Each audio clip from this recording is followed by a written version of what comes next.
Hey guys, what's going on? It's Eli, back with another review video.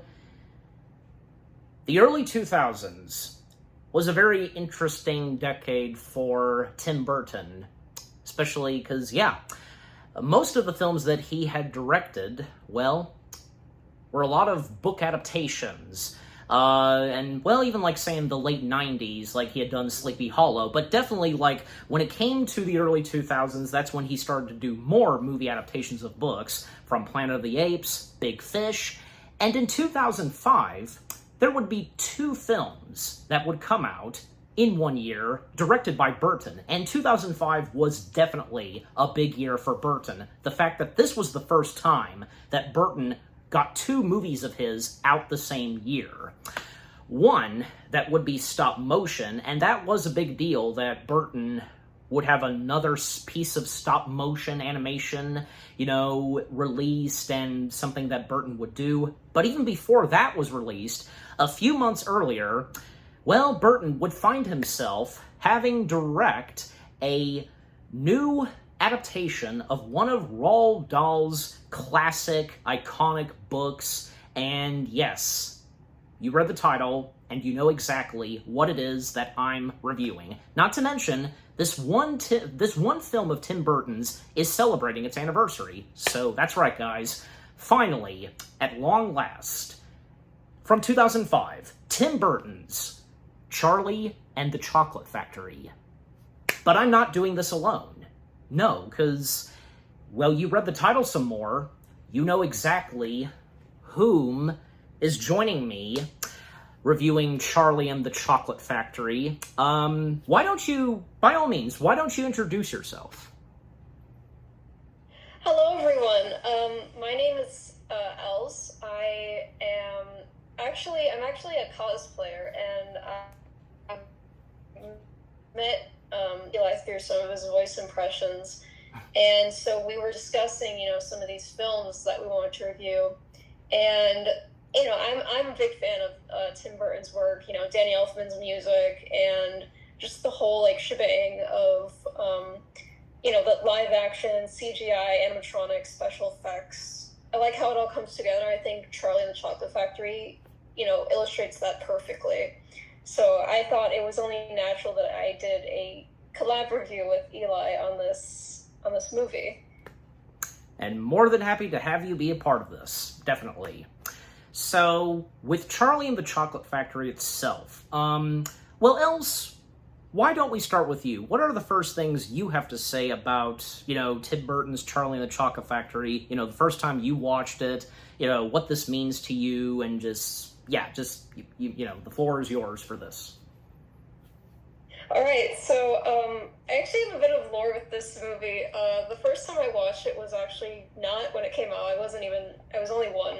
I first watched it in 2009, and it was on a movie DVD. We were watching on the DVD player. I know you never hear about those anymore, and so. It was around, I'd say, Christmas, and I believe it was actually because my sister was doing, a school project, I think, and so we were looking at, the current adaptation of the movie as opposed to the 1971 version, which I have seen before, and personally, I will say that while I recognize that the technology at the time was far different than it is today, I still think even though that one is a classic, I think that 2005 version exemplifies the nature of the book, the storytelling, I think, especially the visuals, that's the biggest part. And I think that some movies just, as hard as it is for me to accept that I shouldn't always apply the rule of classics are better. In this case, I think I'm going to actually violate that rule and say I actually like the remake better. And so I would say, first impressions, I was, of course, only 5 years old, and when I saw it, I was really captivated by, all these different, corridors and, this big factory, and, just the contrast between when the children first, show up to this, in nowhere place, because it's supposed to be, the middle of America somewhere. And when they enter the factory, it all of a sudden is like this whimsical world of like, all these treats and, passageways and like mountains inside of a building. I don't know. It's all sorts of crazy. And so that was my first impression. It was just kind of like awe. And to kind of finish that, I think seeing each kid and, with the exception of Charlie, because nothing happens to him, and but the other children, there is almost like this, I would say almost like just a fascination or like a sense of awe by like just how that happened, like, how Mike TV was transformed into a smaller version of himself, how Augustus Gloop was sucked into the tube and up the chute, or Violet became a blueberry, like, how, all those things, like they were just so there, but at the same time I didn't fully understand, like, how did that happen? Like, that must have been real in my mind. And later when I got older, I looked at how this movie was made, and I saw the utter amount of like hard work it went into making that come to life, which I think is really the essence of the movie. Okay. All right, so that's all you got right now? Like, the first things you've had to say? Yes. All right. Now, as for me, because, well, kind of in the same territory as you, Else, because, I was only 4 years old when Charlie and the Chocolate Factory came out. Did not see this in theaters. However, obviously, a little later, because got a DVD copy, and I tell you, because the memories I have of watching Charlie and the Chocolate Factory, this was kind of one of those movies where, for me, it was kind of like almost a daily watch, because, when I was young, I would watch quite a handful of movies, over and over again, like, various Disney films, this being one of them, and this was actually, like, the only, like, Tim Burton film that I did constantly watch at a young age, but, yeah. And looking back as of now with the film itself, I think that, yeah, because, it's still not bad. The whole thing of people saying that it's a remake, well, it's really not, because it's just another movie adaptation of the book. And yeah, because people need to keep that in mind, that it's, when was this ever a remake of the Gene Wilder version? That's the thing. But, and I would, no hard feelings on the 1971, the very first movie adaptation of Charlie, although it went by Willy Wonka and the Chocolate Factory, because that, of course, being a classic, and obviously Gene Wilder being one of the biggest memorable parts of that first movie adaptation of the book. But definitely with what Tim Burton and the others brought to this movie adaptation of the book, which, because the book itself being titled Charlie and the Chocolate Factory, yeah, because it does have that title, Tim Burton's version. I think that, with Tim Burton's version, it's pretty good, and I enjoy it some more.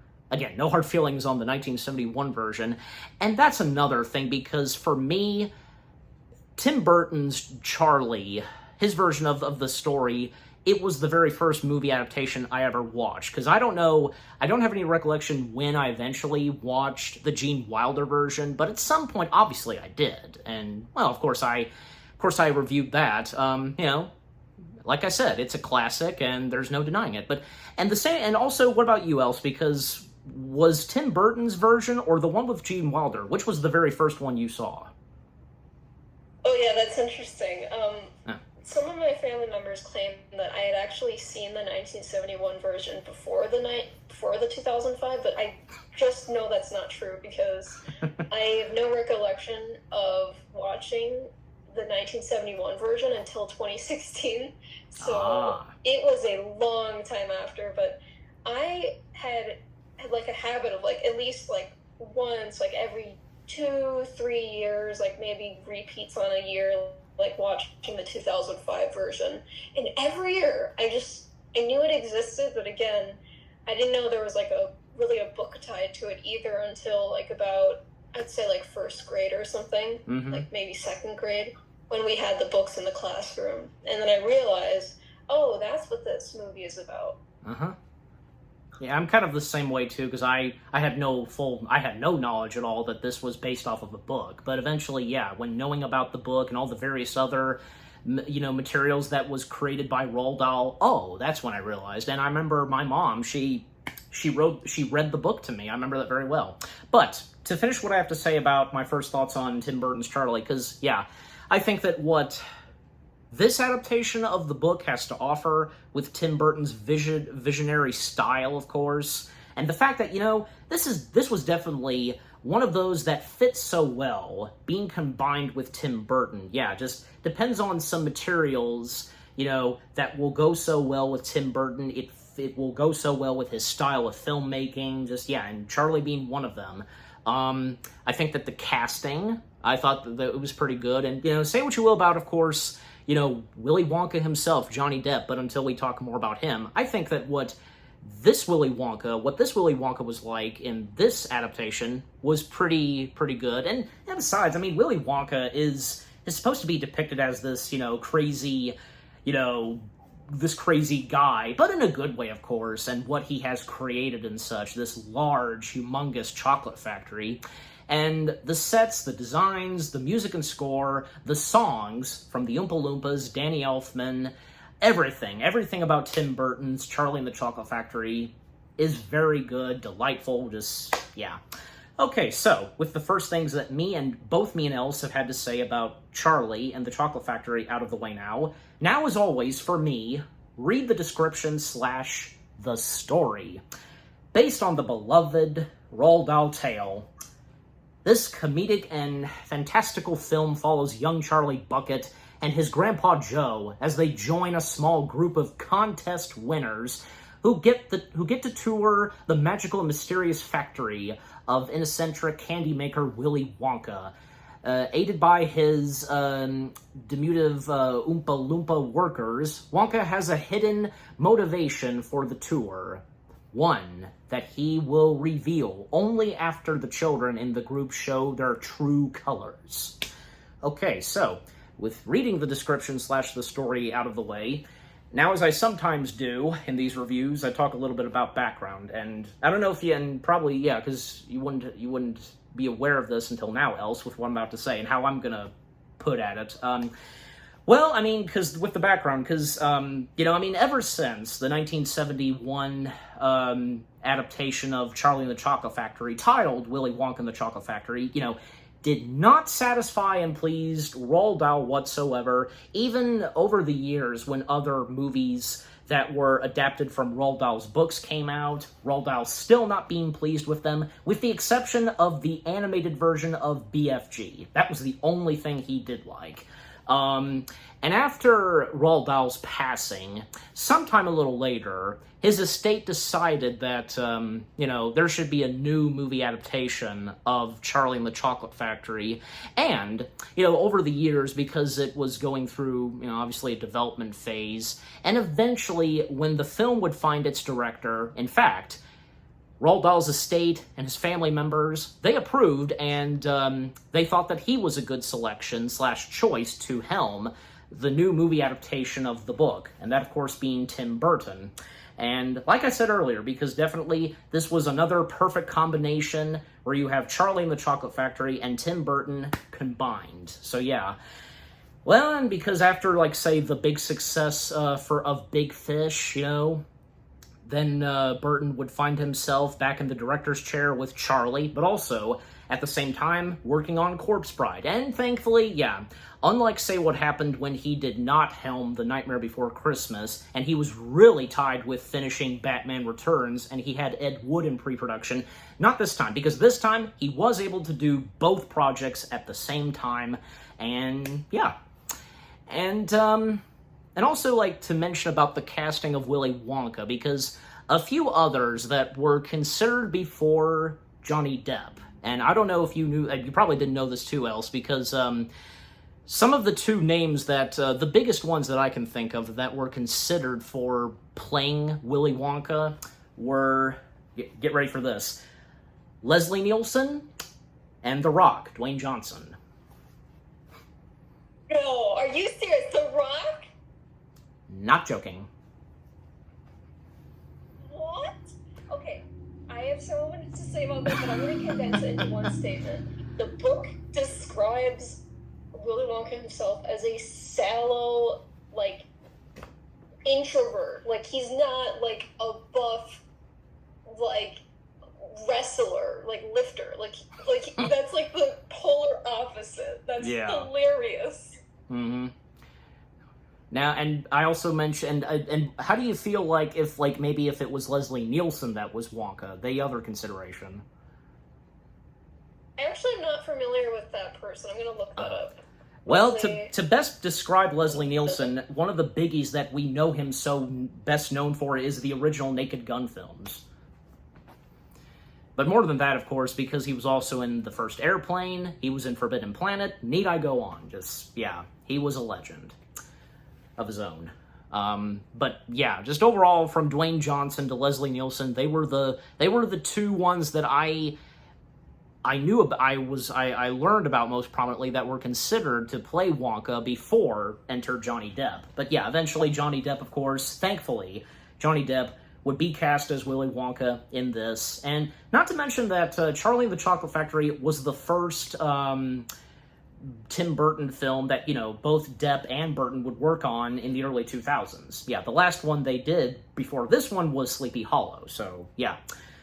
And also because, yeah, Johnny Depp having made a big name of himself by that point, especially after Pirates of the Caribbean, Curse of the Black Pearl, and doing Charlie and the Chocolate Factory just 1 year before he would then do the first two sequels. Even before doing this, a year before he had done Finding Neverland. And speaking of which, because young Freddie Highmore, who plays Charlie Bucket, it was Johnny Depp's recommendation to cast Freddie after having worked with him in Finding Neverland. And that was good on Johnny, because, yeah, I mean, Freddie Highmore having quite the talent in him, even as a young boy, and, you know, we'll talk more about him as Charlie a little later, but just, yeah, did not, Johnny did the right thing. And, man, look what would come next for young Freddie Highmore.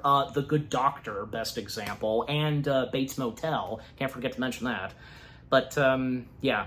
Also, to talk another thing about the background, this is the last thing I'll mention, then we'll break down the film and such. But another thing to say on Willy Wonka, because according to Johnny Depp most prominently, because how he got the inspiration to do the voice of Wonka, two things. One, Johnny remembered, like, those old kid shows with these hosts, like, and with this kind of voice, like, good afternoon, everyone, how are you? Like, stuff like that.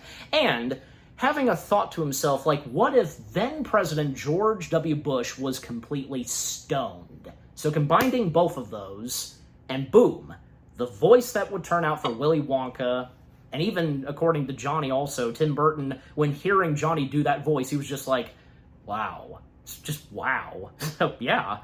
But yeah, so anyway, but that's all I've got for background. So let's now dive into the film itself and break it down. So obviously we got to start with, like, the opening credits, because the opening credits are great with Danny Elfman's music and score. Just like, how the 1971 film opened, where we see the chocolate being made and such. And in this case, we see, yeah, the Wonka bars being made, and we could see Wonka placing 5 golden tickets on the chocolate bars, and thus them being transferred all around the world.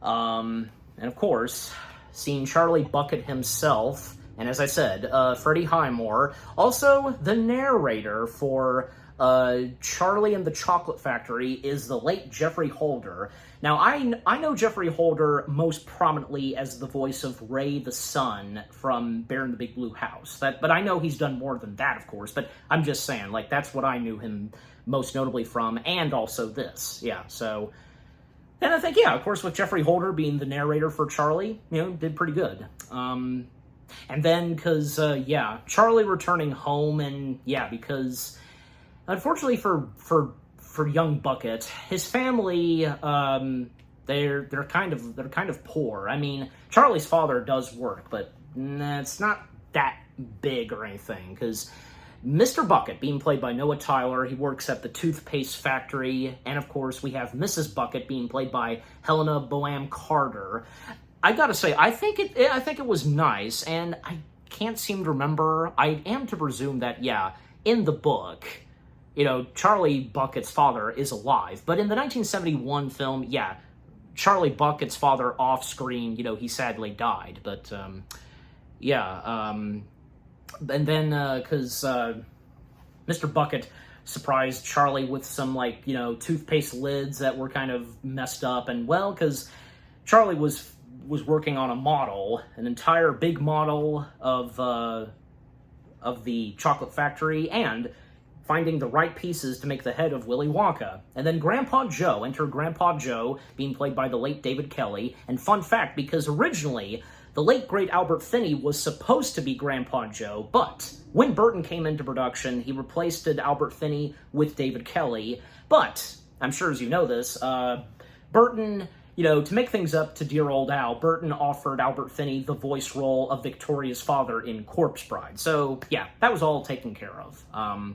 So, Grandpa Joe telling Charlie for the first time that he got to know Willy Wonka. He worked with him at his chocolate factory, even when it started off as a, one store off to the side of Cherry Street. And then when Willy Wonka himself would build a humongous factory, and according to Grandpa Joe, the biggest factory / largest factory in the world. But we'll now come to you, Els, because with what I've talked about so far, what do you got to say? I think that, so some insights, I'm curious, before I get into what I'm about to say, have you Yes. seen of this film? There were the 7-part main boat. Yes, that was a reference to later in the movie. But anyways, so, I think, I agree. The choice for Charlie Bucket, Freddie, was a great choice. And, it was,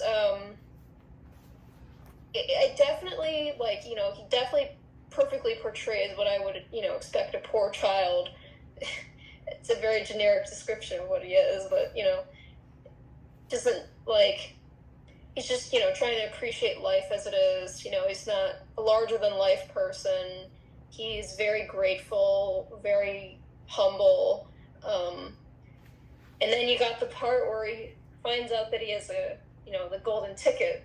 And, it's just this complete break from the character where he's just kind of I finally get to, experience something I've been wanting to do. And then when he has to make that sacrifice, what family member should come with me? It really elevates Grandpa Joe as the parental figure in the movie compared to all the other parents. That is, he really is important to Charlie enough for Charlie to have brought him along. Mm-hmm. And that's about all I have to say. Every time I think of that house, I think of how they were filming it, and I just can't help but laugh because, as someone who actually does want to go into prop production and, making that sort of stuff, I could never imagine building something that lopsided and just hoping it works. I don't know. The structure of it is quite a nightmare. But it perfectly, that's why I think Tim Burton was such a good choice as the director of this film, because he has such a way with everything that's twisted and everything that's gnarly and everything that's very I don't want to say avant-garde, I want to say more of mm-hmm. It's very fantastical. You could say the same thing with any of the other films he's directed, but it's especially very prudent here. Okay. Continuing on, so, then, there's one story, and by the way, to name the other family members of the Buckets, because, because on the side of, Bucket's mothers, because because we have Grandma Josephine, played by Eileen Essel, and on the side of Bucket's dad, we have Grandpa George, played by the late David Morris, and Grandma Georgina, played by Liz Smith. And, well, because Grandma Josephine brings up to her husband to tell Charlie about the Indian Prince story, and, yeah, because Prince Pondicherry, because apparently Prince Pondicherry, being played by Nitin Gantantra, he called out, wrote a letter to Mr. Wonka, and this is pretty interesting, because the prince requesting and asking Mr. Wonka if, he can come all the way to India to build him a colossal chocolate palace, and that's what literally happens. Like, everything from the ground up is made entirely of chocolate. And it turns out to be a very nice, beautiful-looking chocolate palace. And unfortunately, Wonka informs him that, well, there's no way that it's gonna last this long. It won't, especially the heat conditions of India. And Wonka telling the prince that he has to start eating it right now. But the prince, nonsense. I will not eat my palace. I intend to live in it. And thus, that's what he does. But boy, he should have listened to Mr. Wonka because, when a hot day strikes, the chocolate palace crumbles, it melts. Also, Princess Pondicherry, played by Shelley Kahn, because both of them getting covered in chocolate, and just, that was the end of that. And, well, the prince, requesting for a new palace to be built, and that was that. But, back at the factory itself, because things not looking too good when, some of the chocolate makers, they start to grow jealous towards Mr. Wonka, and by sending in spies, and we do get Slugworth making a very brief appearance. And unlike this, because, as we all know, in the original movie adaptation of the story, because, Mr. Slugworth had a huge part in the film, and, in the end, because actually this was like a setup, he works for Wonka and pretending to be a spy and such, but in this, it's the total opposite. Not that I'm complaining, I'm just saying, but, so Mr. Slugworth and Charlie being played by Philip Filmar, So each of the chocolate makers, from Slugworth, Prodnose being played by Chris Cresswell, they stole the secret recipe. They started opening their own candy shops, and by stealing the ingredients to make their own flavors of candy, and because of this, well, this would cause Wonka to be very upset by this and to close his chocolate factory forever, letting go all of the employees, sending them home. Just, a dark time when that happened. But later on, and when Grandpa Joe's story about Willy Wonka comes to an end, because at some point, and as we saw at the beginning of the film, the factory, it did open again. It's been open, but nobody, including Grandpa Joe, got their jobs back. So, we don't know exactly. They don't know, basically, whom works and lives in the factory, whom is inside the humongous factory, and who the workers are. But they will soon find out. So with that, and also the food and such that the Buckets are eating, it's not that much, and it's a lot of soup that Mrs. Bucket fixes, just then a little later that evening, and when everyone in the town and such has gone to sleep, well, that's when mysteriously these bikers from the factory come out and they put up signs. And by next morning, everybody gathers to read one of them, including Charlie, and Wonka basically leaving a message to the world that he, Willy Wonka, has decided to allow 5 children to visit his factory, and in addition, one of these lucky kids will receive a prize beyond anything they could possibly imagine. And this breaking worldwide, and everybody in the world being aware of this, and everybody, just a very small montage of everyone around the globe just grabbing all of the Wonka bars as they can, and hopefully they'll find one of the 5 golden tickets. Even Grandpa Joe finds this very exciting, so does Charlie. if it's possible, they might get their hands on a golden ticket. But it's hard to tell, because who knows, where the 5 tickets reside. However, then we come to the sequence where, the first 2 kids we see that get their hands on the first 2 golden tickets. Because, we have Augustus Gloop being played by Philip Wygritz, if I even said the last name right. Again, guys, you know me sometimes. And Veruca Salt being played by Julia Winter. Else, we'll come back to you, because with what I've talked about so far, and now that we're up to the part where, the first 2 kids that get their hands on the golden tickets, which being Augustus and Veruca, well, what say you? So I think, as the same with Charlie Bucket, again, great portrayals of some of the scummiest of the scummiest kids, and I mean, absolute brats. Mm-hmm. So, first of all, starting with, Augustus Gloop, I believe he's the first child. Yes. He's the child to receive the golden ticket. Mm-hmm. And, stereotypes with, I guess, the fat persona aside, he's supposed to be gluttonous, which is part of his character's namesake. And I just think, again, a great, representation of what that would look like in a child, like a child that doesn't stop eating chocolate. Of course, knowing that he comes from Bavaria, which is a German province, I believe, that's known for pretzels, chocolate, and all sorts of treats. Anyways, so one detail, though, that I think is quite interesting, and I might have this mixed up, but I'm pretty sure it's true, is that the actor actually wasn't fat enough, and so they put him in a fat suit. I think... And actually, one problem that he had was that it was quite heavy, but I thought that was just an interesting detail to keep in mind. Yeah, I think that's possible, because I think I might have seen where probably they put, a fat suit or something on him. I mean, especially when it came to, say, the shots where he falls into the chocolate river, that was a stunt double, so... But, you might be right on that. And also, to mention, Mrs. Gloop, being played by Franziska Trogner. I'm probably butchering her name some, but yeah. And also, Mr. Gloop being played by Harry Taylor. Now, Else, I know you're a Harry Potter fan. Do you know whom Harry Taylor played in Harry Potter?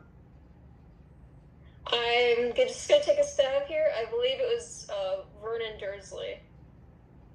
No, that's not him. That's What's-Him-Face who was Vern Dursley. That's completely different person. No, Harry Taylor, fun fact, in the first 2 Harry Potter films, he played that conductor we see at the London train station, where Harry asks him about 9... Oh, goodness! 9 3/4, and just, and in Chamber of Secrets, when he noticed Ron and Harry crashing into the wall, just like, "Oi, what do you 2 think you're doing?" That's him, so...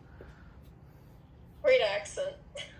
Thank you. But, even, according to Chris Columbus, even Tim Burton liked Harry Taylor, and, thus, Harry Taylor being cast as Mr. Gloop, and he kind of seems different looking. I mean, especially on account that he has a mustache. So, but anyways, but and Veruca Salt, because when we come to Veruca Salt, because Veruca Salt, this is another bratty kid, and man, because being spoiled and her father always getting things for her, and because of course can't forget to mention Mr. Salt being played by James Fox. Other films that James Fox was in, because he had acted for such a long time. I do remember him from, say, the first Sherlock Holmes film from, that has Robert Downey Jr. and Jude Law, but he was also in one of the Jack Ryan films where Harrison Ford was Jack Ryan, but I, of course, have most prominently known him as Mr. Salt in this, but else, we'll come back to you, because what do you have to say and with, Veruca Salt? Oh yeah, so one of the funniest things I think I have to say about this character is that actually, growing up, I always the way I always saw movies was that, oh, you know, these people, you know, they must exist in real life, so, you know, they could be anyone. And I mean, she's only a kid in the movie, so I thought when I went to kindergarten one day, you know, this one kid looked a lot. Oh, like, you know, that's Veruca Salt. And if I'm not mistaken, one time I did ask her, like, were you in that movie? And she's like, what movie? You know, like the one with, you know, the factory or whatever. And that was quite a laugh. But anyways, again, a great portrayal, great enough to make me believe it was, you know, a real person. And I think, again, the persona of being an absolute spoiled brat, like 5 hamsters, 10 parrots, 6 monkeys, however many pets she had, and 3 gerbils or something. 2 dogs also. It's just, oh yeah, I can't forget about those. You know, like just making her the adult servant go through all these chocolate bars, representation of a spoiled brat, like spoiled beyond belief, and yeah. I think we talk about Mike TV and stuff. There's like a lot different of a perspective on rats to say, but yeah, we'll get to Mike. We'll get to Mike TV in just a moment. So, take Veruca Salt. Okay, but and if you heard me, I said, yeah, we'll get to Mike TV in just a moment, but yeah, because, and what I have to say about, and the more I have to say about Veruca Salt, well, because, yeah, I mean, just seeing, and because Mr. Salt, he runs a peanut in the nut business, and, you know, Mr. Salt announcing to all of the lady workers, you know, from now on you can stop, you know, shedding the nuts and, you know, the shells of the nuts and, you know, unwrap these chocolate bars instead. And thus that's what they do. And a few days went by, no luck. But eventually, one of them found the golden ticket and thus handing it to, you know, little Veruca and, you know, looks at it, she smiles at her daddy, and then just out of nowhere, just, you know, should have expected this, you know, just her saying, "Daddy, I want another pony." Already, she asks for something else. Yep. And also, oh yeah, because you know, I always like to mention, of course, the other cast members. Mrs. Salt being played by Francesa Hunt, if I got the first name right. But anyway, so those are the first 2 kids that get their hands on the golden tickets. In fact, also, Charlie's birthday is upon us, and in the movie, and that evening, and when they see on the news that Veruca is the second child to have gotten the golden ticket, even the grandparents, because they already can tell and sense that, yeah, the kids that have gotten the golden tickets, they are not very kind and little brats. I love that.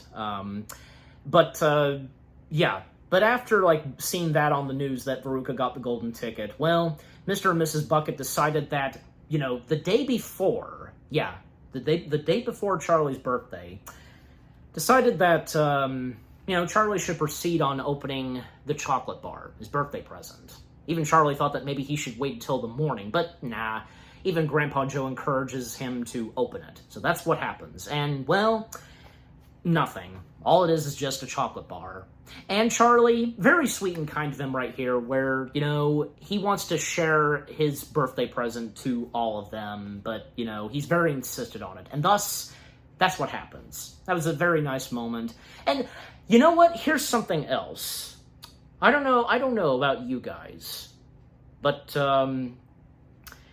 because I feel like, and to say more on Charlie Bucket in this, I kind of feel like probably, and no hard feelings, still, no hard feelings on the 1971 version. I make that very clear. But my point being is that I kind of feel as though that probably this Charlie Bucket in this movie adaptation probably better than the first one. When you look at the first one, sure, he's very nice and caring, but there were moments that, even like my mom, what she had to say about the 1971 version of Charlie Bucket, yeah, I get it's like when Charlie and Grandpa Joe, they flat out, drink one of those fizzy lifting drinks, just... Yeah, just, and I was gonna turn over to you, Else, because, I mean, what do you think of this? Like, would you prefer this Charlie Bucket from 2005 over, say, the one from 1971? Oh, yeah, definitely. I would say much more of that charitable character. But I think that with the adaptation in 1971, to be fair, I think they wanted that scene, so they kind of had to change his character a little bit and make him a little bit bratty, but, yeah. I mean, it's not even bratty, it's just, I guess he's just curious, stupid, I don't know. Probably so. But, yeah. But, just overall, that scene right there alone where, because Charlie, that moment where he willingly just, like, will share his chocolate bar, his birthday present to all of the family. I mean, yeah, do you have any comment to say on that, Else, by the way? Yeah, it's just very, like, very generous, you can see that, he loves his family, like, the viewers and say, oh, look at our kid, he doesn't have any, any excess, he doesn't have any, possessions, he clings to what he has, and yeah. I think it's just such a dramatic story that it kind of elevates his character, like, works with it. Right. Yeah, good. All right, so with that, and to kind of speed things up a little, well, then, we then see whom the next two kids are that get their hands on the next two golden tickets. The third and fourth golden tickets. Well, yeah, because now enter, Violet Beauregarde, being played by young Anna Sophia Robb, and Violet Beauregarde in this. Well, this Violet Beauregarde, still having the thing where she, chews a lot of gum, but she's a very professional, like, karate kid, and, like, she's won so many trophies for a lot of stuff, including, being a gum champion. And also, Mrs. Beauregarde, being played by the talented character actress Missy Pyle. Yeah, this was one of my earliest films where I got to know Missy Pyle, and I mean, she's worked with Burton just a few times, yeah, but yeah, because the way Violet Beauregarde and Mrs. Beauregarde are portrayed in this, really great, and golly, especially because from Mrs. Beauregarde, you see the look in her eyes, just like, but, yeah, and but turning back to you, Else, what do you got to say about Violet Beauregarde? Yeah, I think I was, especially when I would watch this when I was younger, I didn't really pay attention to those small details of, like, she's a karate champion. But when I watched it back, like, there's two sorts of 2016s for me. There's, the early 2016 and then there's late 2016. When I rewatched this in early 2016, and I kind of was like, and I was about, like, 12, so I kind of, like, that more cognizant side of me where I was like, oh, that's, like, interesting. I didn't realize she was, like, a karate, champ, and, or that, she, like, those details would go over my head as I started to see that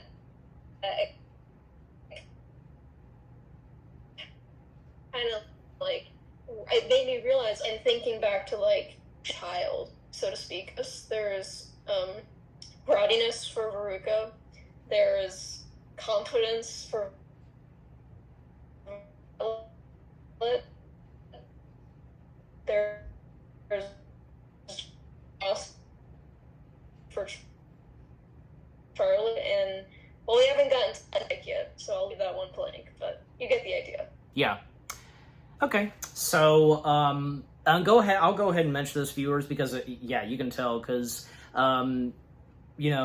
if you're noticing that Else is, because her microphone's a bit static, her microphone's been stacked a few times, she can't help it. Just bear with us, guys, okay? And I feel like mentioning this, and yeah, just leave this in the recording. So, anyways,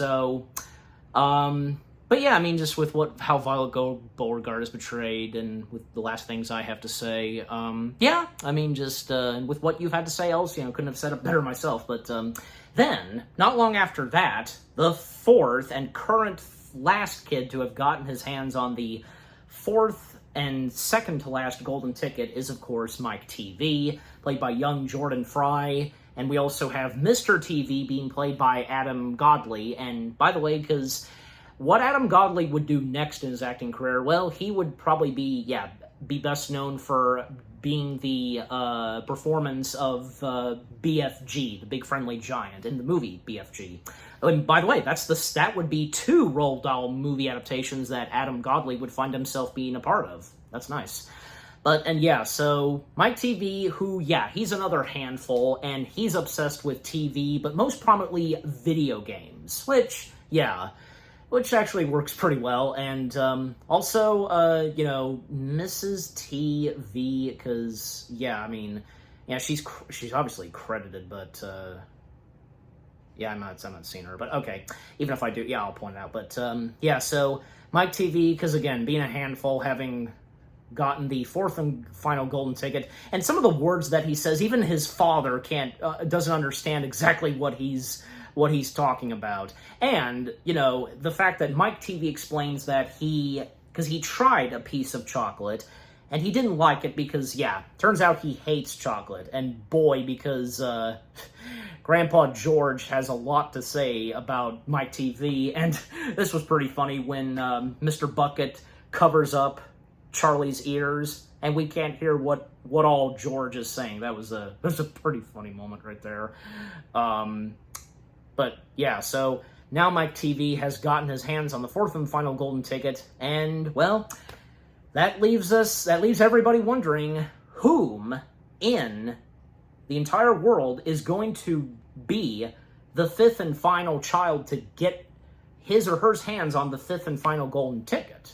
Yeah. And if any luck, for the Buckets. Yeah. Okay, but we'll come back to you, Else, because now what do you have to say on Mike TV? So I actually have a couple interesting things, and one thing I'd like to admit is that I'm a bit biased because Mike was actually my favorite character. I just thought he was very cute when I was a kid. He probably isn't, anymore, but anyways, I didn't like when, he was such a brat. I always felt sad, but I think there's a huge difference between 1971 Mike TV and 2005 Mike TV, and I think it goes to show what, it really changed with the times. I think that it's so interesting when I really think about it, because in the 1971 version, Mike is obsessed with TV, not necessarily video games. In fact, he's like this, he wants to be a Westerner, he's obsessed with cowboys, and he has a cowboy hat, a gun, but 2005 version, it could care less. He's just obsessed with video games. And I think that's to say that literally video games weren't out yet. In the 1970s, Atari only came out in 1974, I believe, and this movie came out in 1971. Yeah. And then by the 2000s, there was the whole boom of at-home consoles and PlayStation, Xbox, GameCube, or whatever. So it just really is a modernized Mike TV, and I just think that's so interesting when you actually stop and think about it.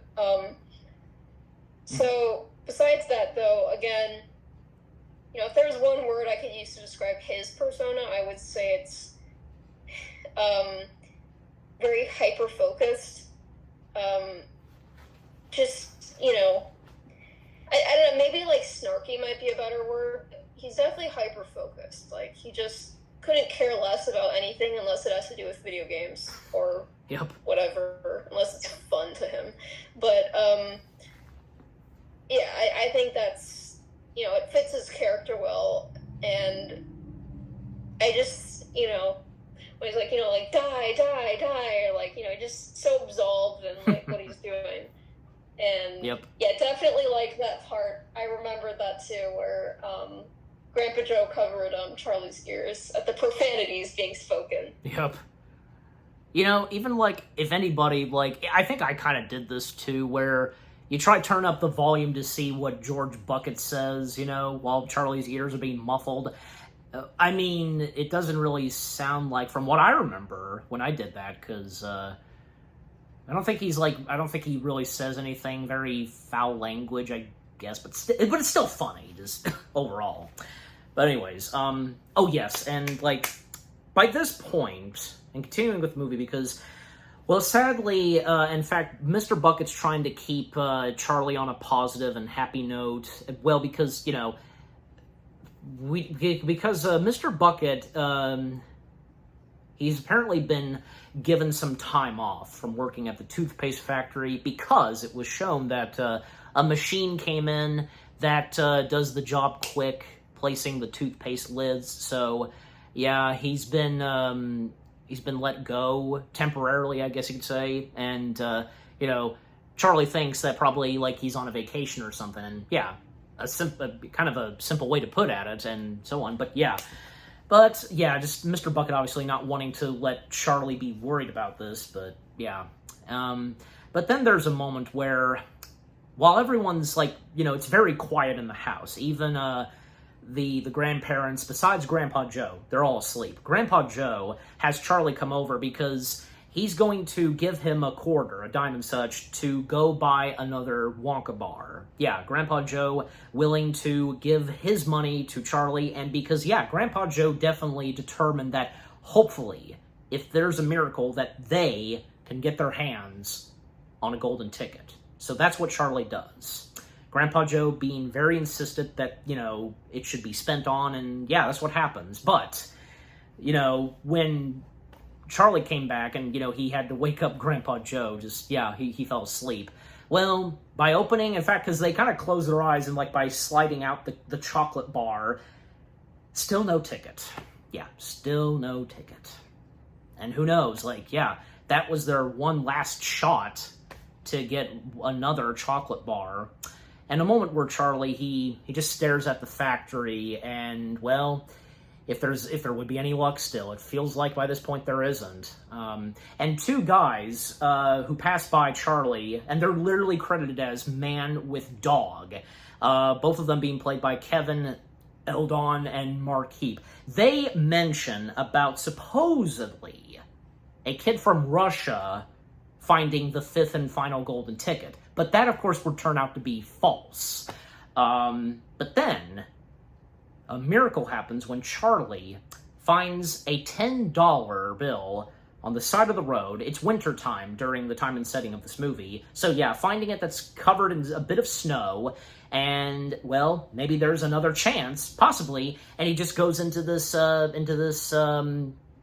store, and he asks for one Wonka bar, and and if by any chance, like, there could, like, the golden ticket could be in one of those, just one more shot at trying to find one. And because what happens next is, when Charlie opens the Wonka bar, well, turns out that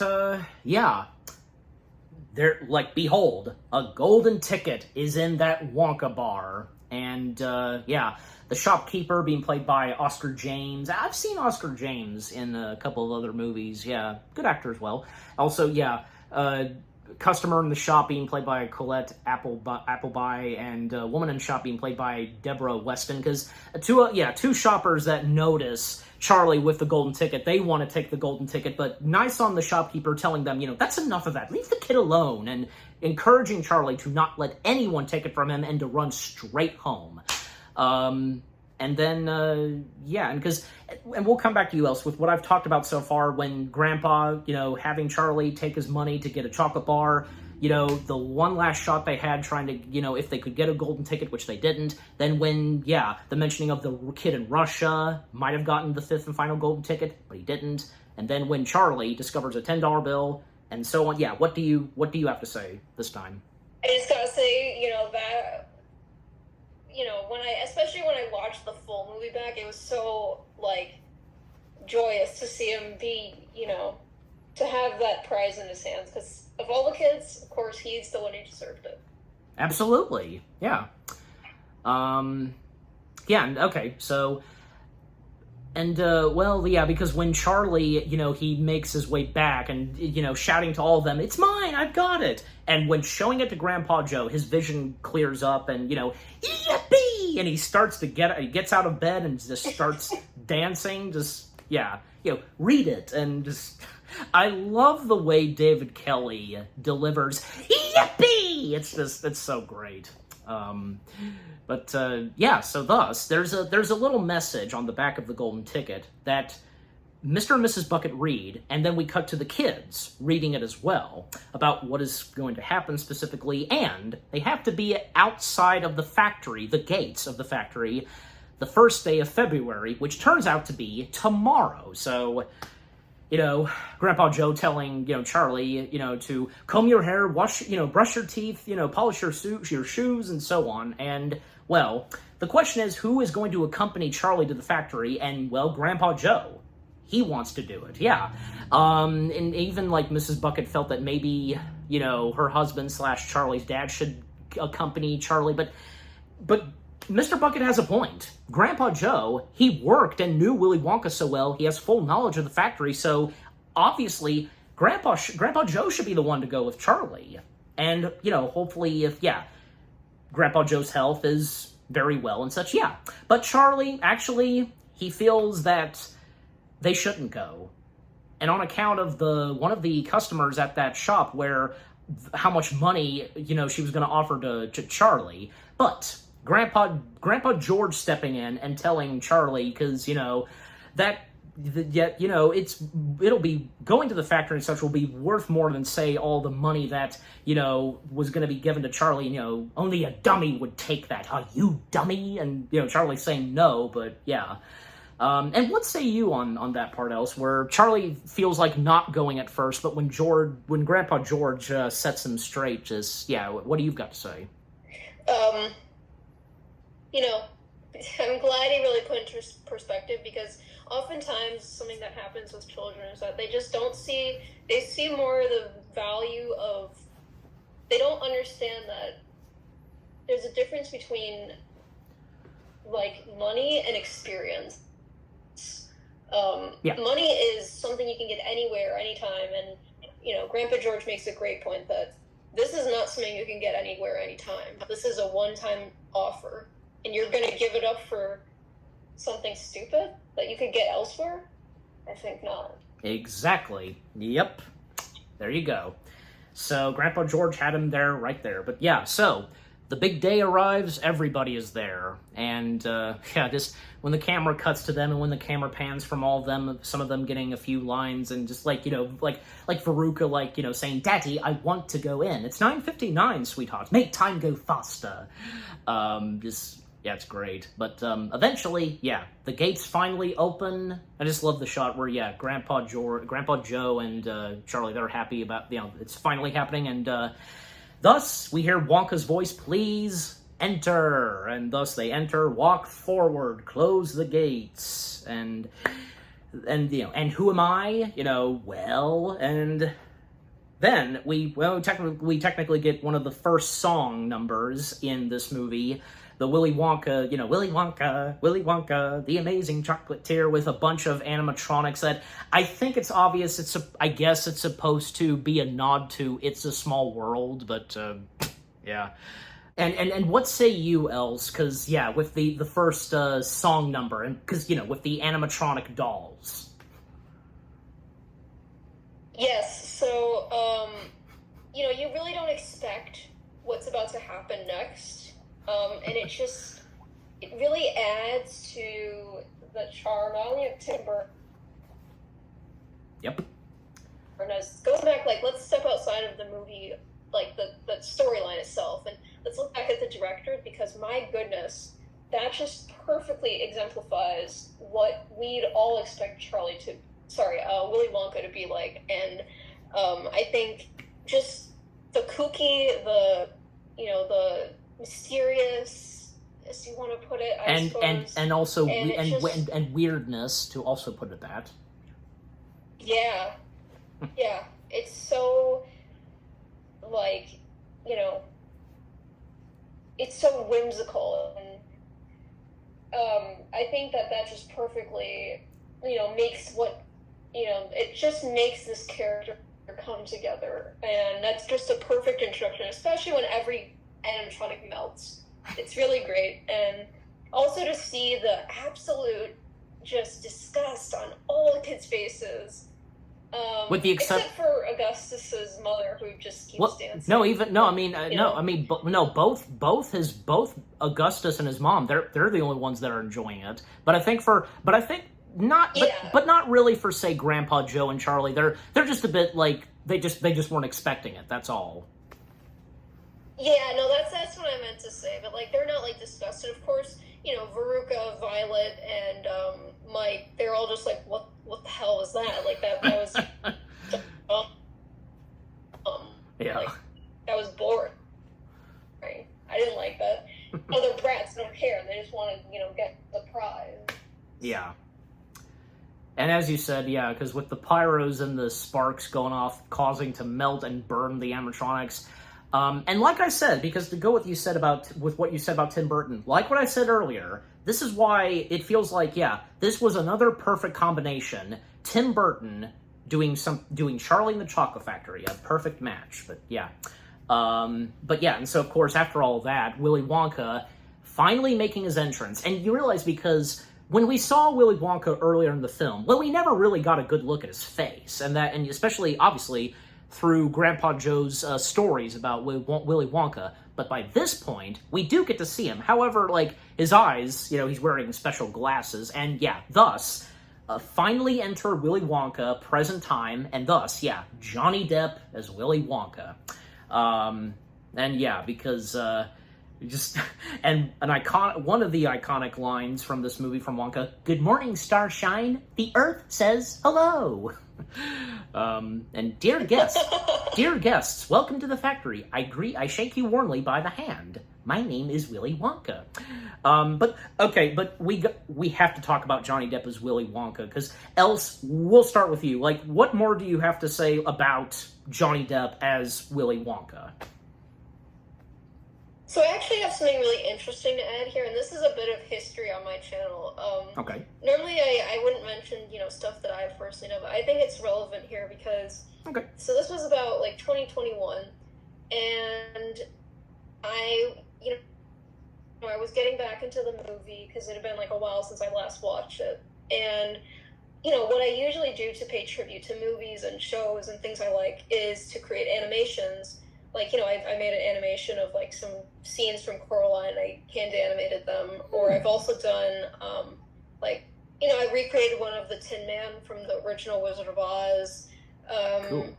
But then, so I decided I would try my hand at Charlie and the Chocolate Factory.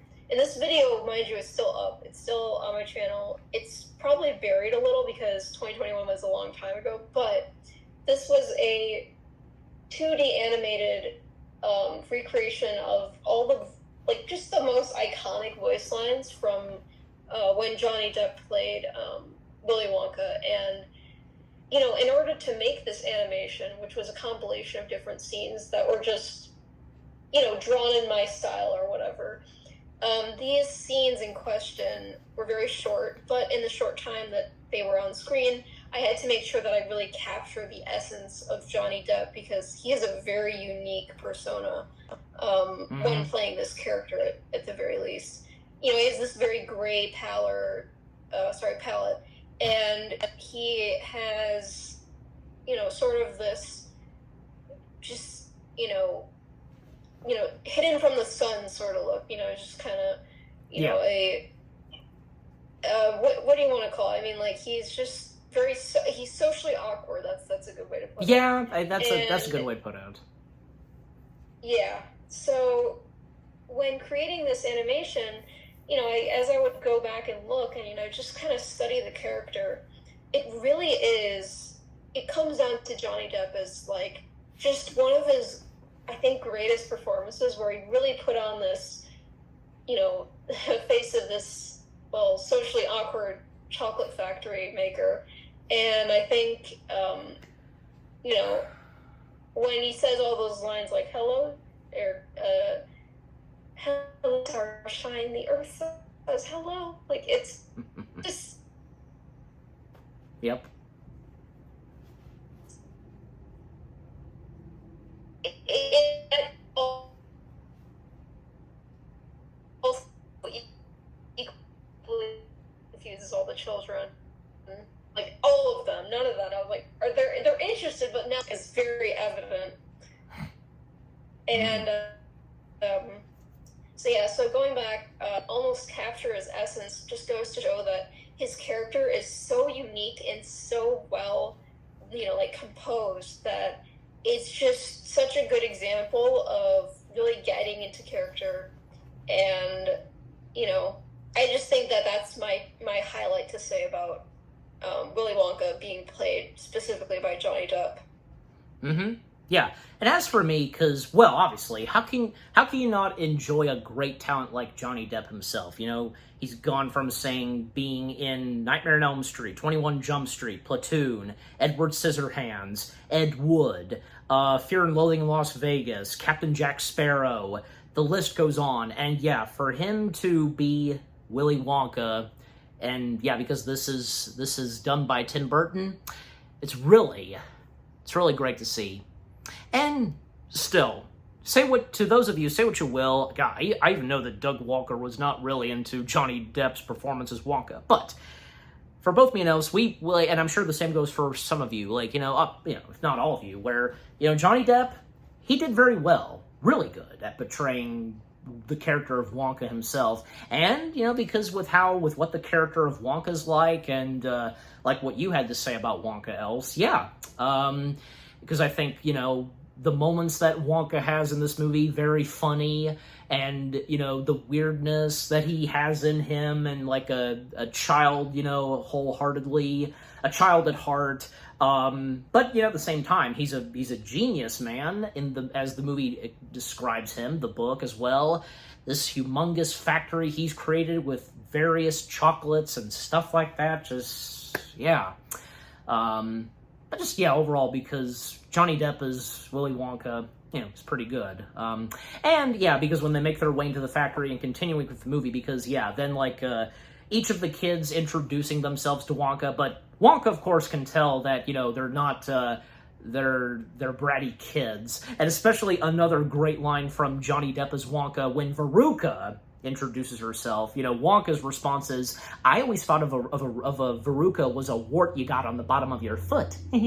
So there's that. And even when he turns to Mike TV and Charlie, and then, "You must be the kids," he can't say it, but because of this, well, there's something about Wonka, and when it comes to family, parents, we don't know just yet, but yeah.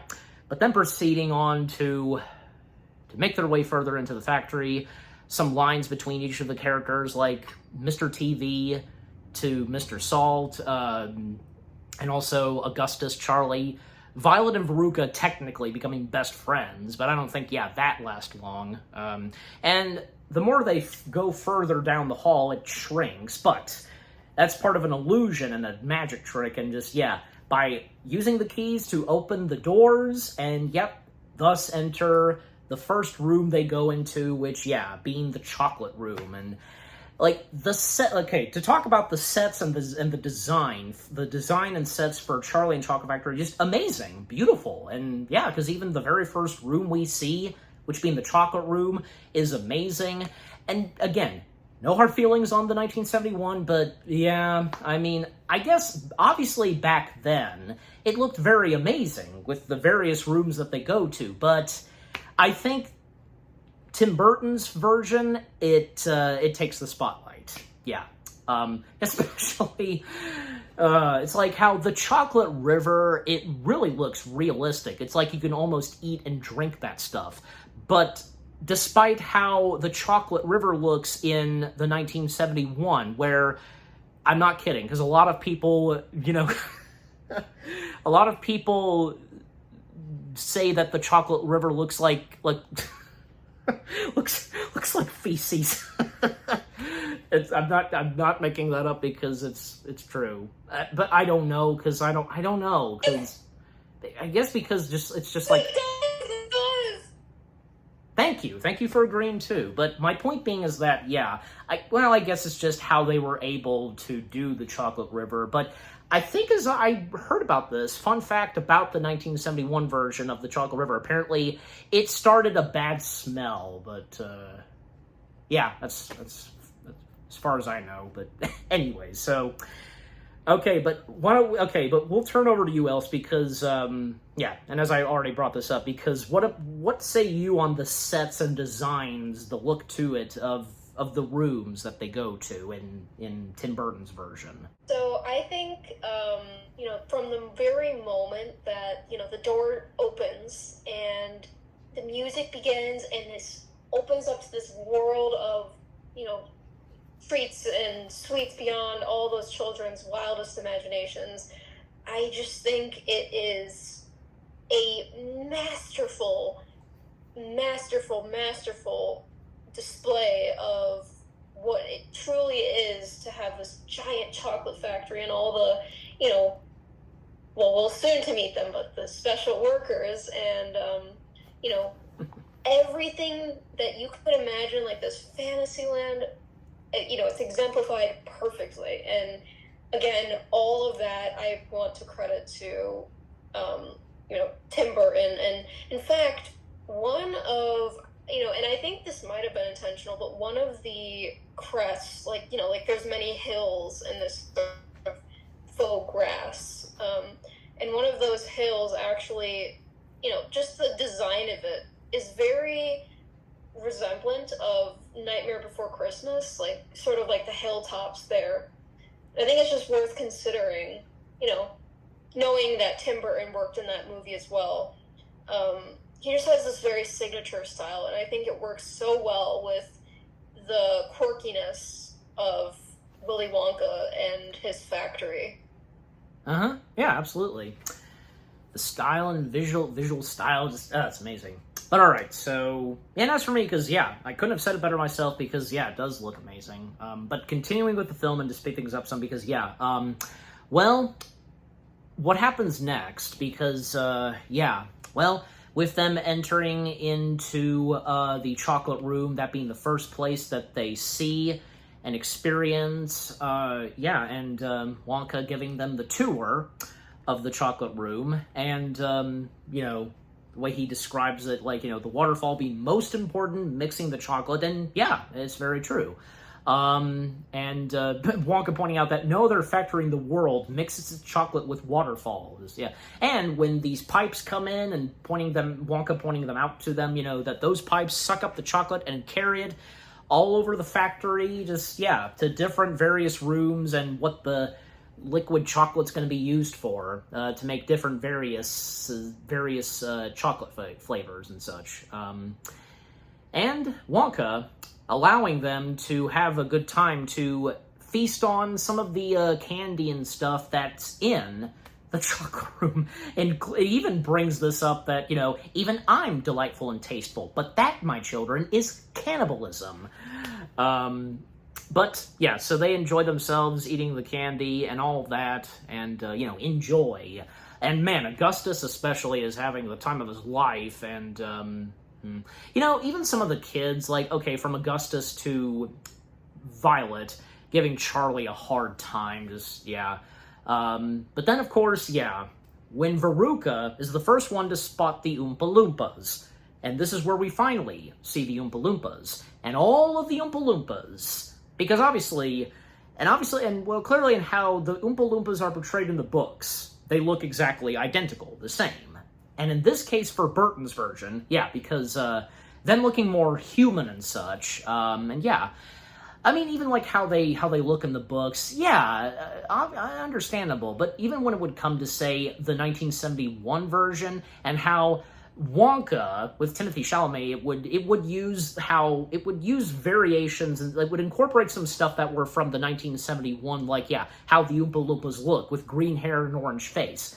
But with Burton's version, I think it wasn't that bad. But yes, and the Oompa Loompas, all of them, being played by the talented Deep Roy. Yes, and this was one of my earliest introductions to Deep Roy. I mean, even before he did Say Charlie, other various projects he did, like he had a very prominent part in Star Wars. He did a few body performances of Yoda in Empire Strikes Back, and he was one of the band members of Max Rebo in Return of the Jedi, as well as various other characters in Star Wars. But but especially when it would come to Charlie, this would definitely be this would be a big thing for Deep Roy, and gotta give it to him, because Deep Roy, this was like a big thing for Deep Roy in his acting career, where, he got to play a prominent part in in a movie, which being the Oompa Loompas.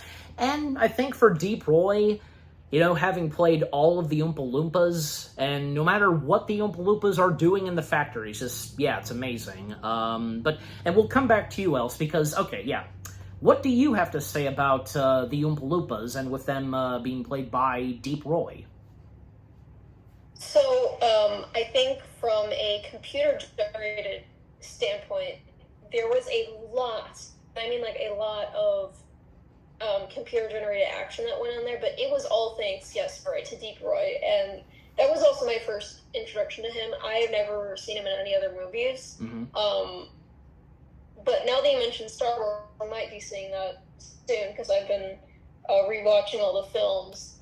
But I think that as far as Deep Roy's performance goes, it was astounding, because he actually had to do every single movement, repetitively. Like, he had to, be every Oompa Loompa, and then they would green screen him in, or, into some of the CGI scenes. They'd, test it out, and then they'd either put him in there, or computer-wise, and it was all just so, it was so effective, because, it looked really like they were all the same. But again, that was all thanks to him and his patience and dedication. So his work was, I don't know, I think it's by far, the most impressive work of all of the cast is probably his work, because he went through a lot. Oh yeah, and definitely this was a highlight in his acting career, without a doubt. But not to mention that, another thing is, it's like, when looking at the behind the scenes, and there's a special bonus feature, I'm sure you might have seen it before, where it's all about Deep Roy and him being the Oompa Loompas, and when playing all the various Oompa Loompas, even when it would come to the song number Augustus Gloop, on that set, he would be in one spot to the next, performing the same dance movements, or, say, when it would come to some shots where we see multiple Oompa Loompas or something, it's like in the boat, or, in the television room. Well, because they had to build various animatronics of Deep Roy as the Oompa Loompa. And I know, because, you're into animatronics, so but isn't that cool? Because with the use of animatronics and with the likeness of Deep Roy, what say you, Else?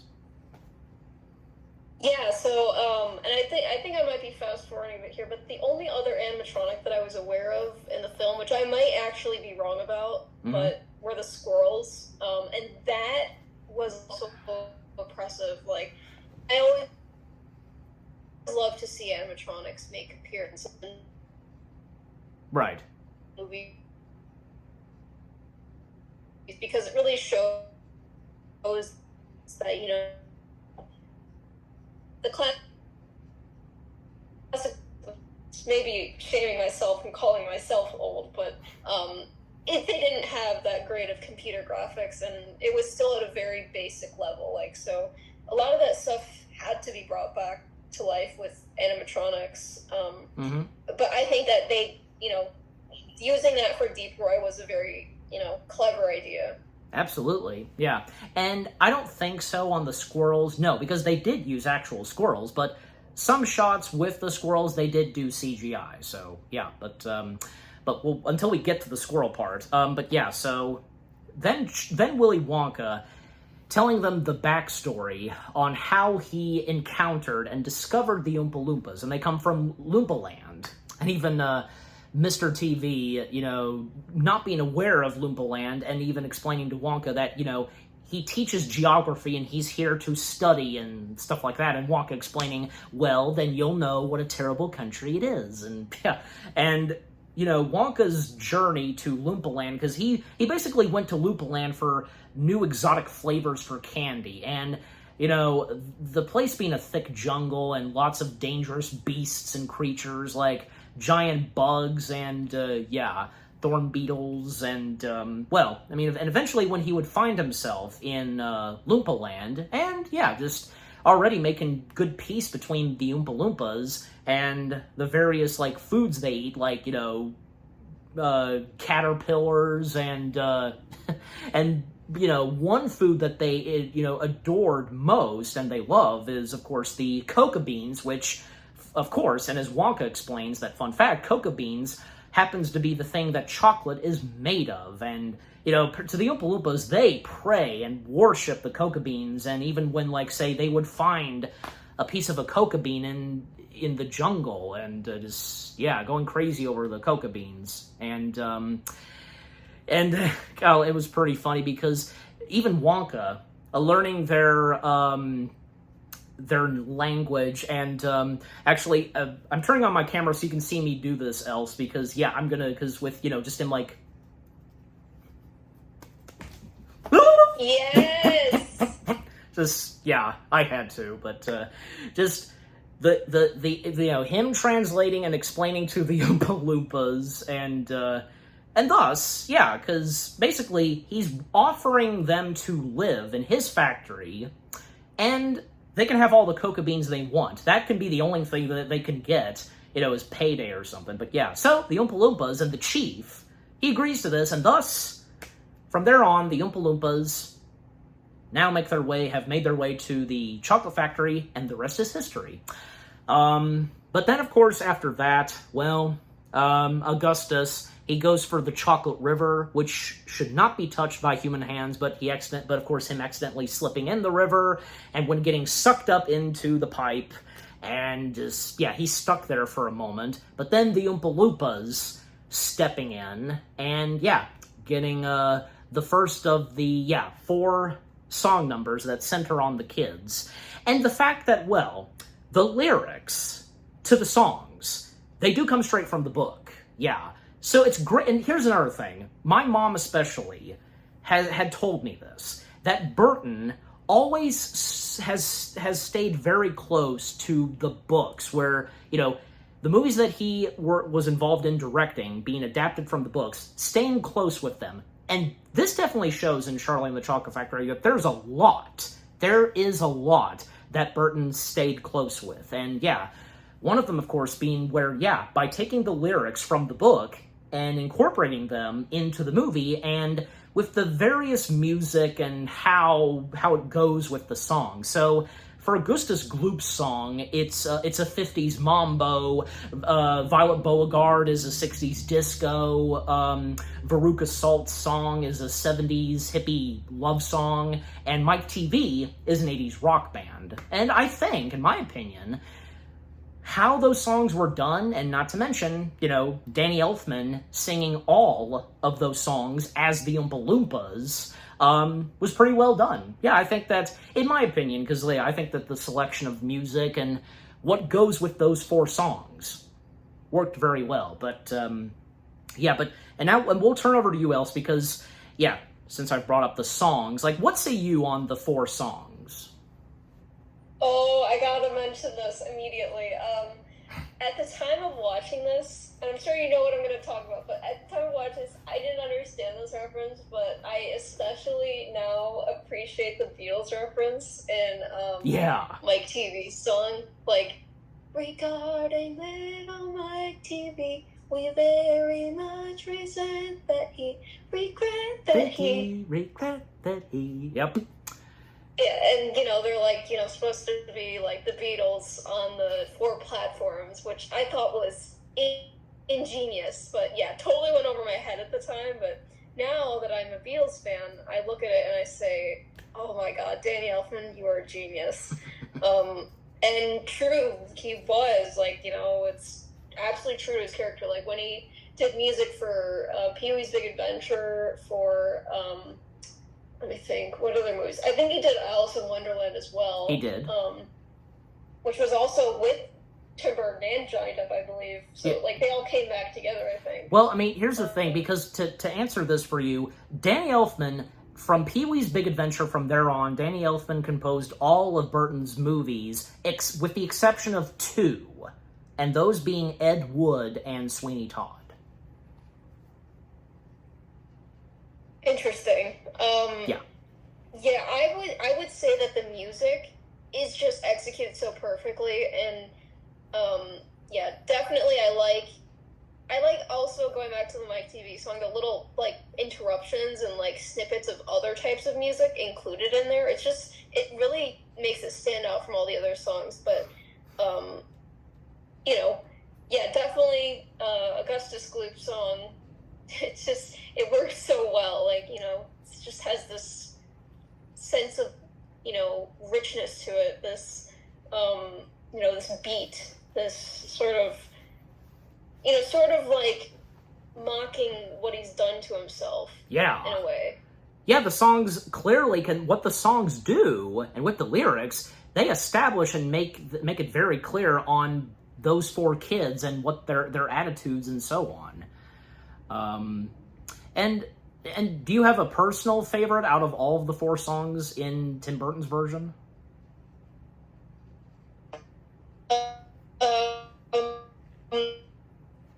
I'd say definitely the Mike TV song is the best. Okay, yeah. I don't know, because, I like all 4 songs, but the two that would take the number 1 spot, like, I feel like it's Augustus Gloop and Veruca Salt. I'm just saying, but I enjoy all 4 of them, but I'm just simply saying, but yeah. But yeah, just to go ahead and mention the songs and to, you know, technically get it out of the way, but yeah. Yeah, and because, like, yeah, with Augustus Gloop's song happening, and eventually when Augustus would get, you know, sucked up into the pipe all the way through, and yeah, well, and then Mr. Wonka explaining to Mrs. Gloop that pipe is going directly to the fudge room, and Mrs. Gloop just panicking, thinking that he'll be made out of chocolate-coated fudge and be sold by the pound all over the world, but Wonka addressing her like, no, I wouldn't allow that. Of course he wouldn't, and, you know, could you imagine everybody eating, you know, chocolate-coated fudge, you know, of Augustus Gloop, however he says it, just, you know, ew, no one would buy it. And then Mr. Wonka just, you know, just calling out to an Oompa Loompa to have the Oompa Loompa escort Mrs. Gloop to the fudge room, take a big stick and start poking it around to find him, and yeah.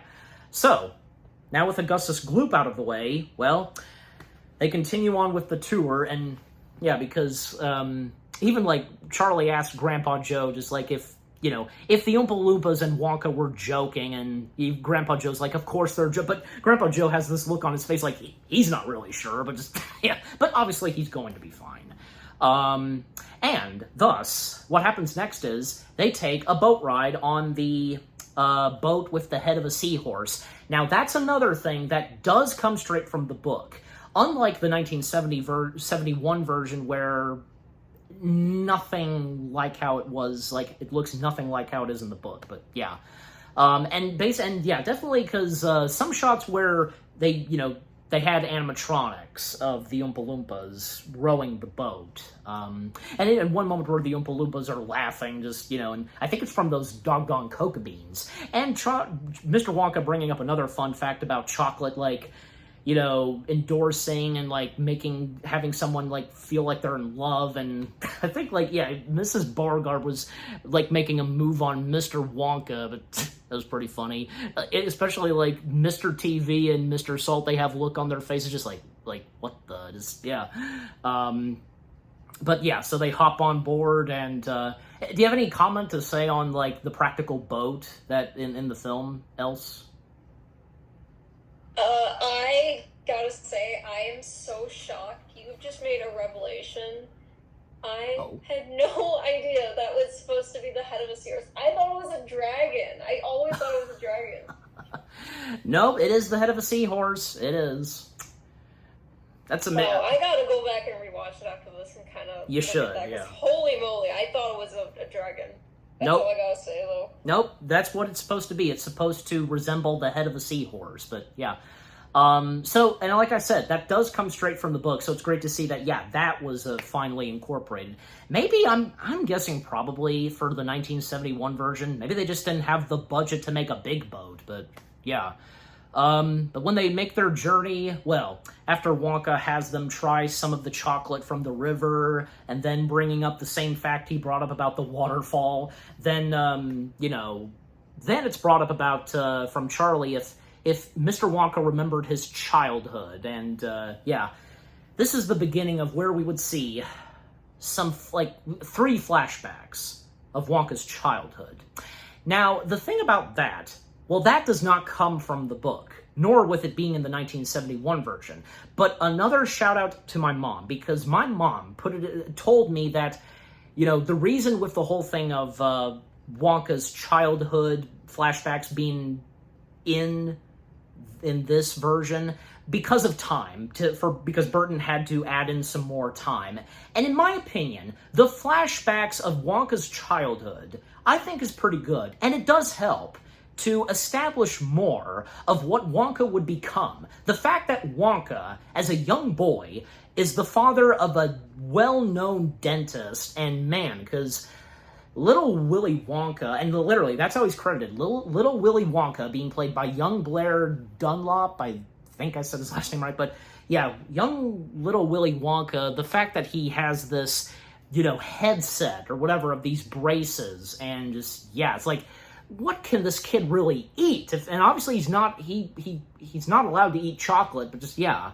And Willy Wonka's father, being played by the late legendary horror icon, Sir Christopher Lee. Yeah. This was one of my earliest films, besides Star Wars. This, too, was another one of my earliest films where I got to know Christopher Lee. And, well, because, I mean, what can you say about Christopher Lee? Christopher Lee is, he's fantastic and fits so well into the world of Burton's movies, just like how Vincent Price, he fits so well. When he was in Edward Scissorhands, he narrated Vincent, all based on him, and, yeah, and Christopher Lee stepping in and being in a couple of Tim Burton's films until he, you know, sadly passed away. And I think that, yeah, with his performance as Dr. Wilbur Wonka in Tim Burton's film is pretty good, and just every line he delivers is such a joy to listen to. And I love this, where Wilbur Wonka analyzing the candies and, like, you know, lollipops, what we call cavities on a stick. Just the way he delivers that, I love it. Well, because, yeah, Wilbur just throwing the candy in the fire, just, yeah, because no way is he going to let his son eat any chocolate, just, yeah. And, by the way, because the fact that the first flashback we get, it was set during Halloween time, so, yeah, and young Willy Wonka was dressed as a ghost, but, yeah. Okay, but Else, we'll come back to you now, because what are the first things you have to say about the flashback sequences with young Willy Wonka and with Wonka's father, Dr. Wilbur Wonka, Sir Christopher Lee, all of it? Yeah, so I have a few things to say. Namely, I think that not only was it good for, you know, running time-wise, I mean, it kind of reminds me of how some YouTubers like to stretch out their videos so that way they can make ads or get the ads revenue. And I just think that, yeah, that makes sense. But what I always saw it as was a way for Willy Wonka's backstory to be established, because there really is no other understanding as to why he acts so distant from everyone, why he seems so lost when everyone says parents. Yeah, parents. Yeah. You know, Mama? it's like, you know, there's no rhyme or reason why he's like that, and so I think that helps establish to us why he's so distant, why he's so traumatized, why he seems so like he has PTSD or something, like something happened to him. Also funny is that I actually just went to the dentist yesterday, and thankfully no cavities, but you know, I think there is sort of this very sterile sort of, you know, aesthetic, especially to when someone is a dentist, like, you know, the sort of like the white coat, the, you know, sterile tools, the big lamp, you know, that's all in the package of a dentist.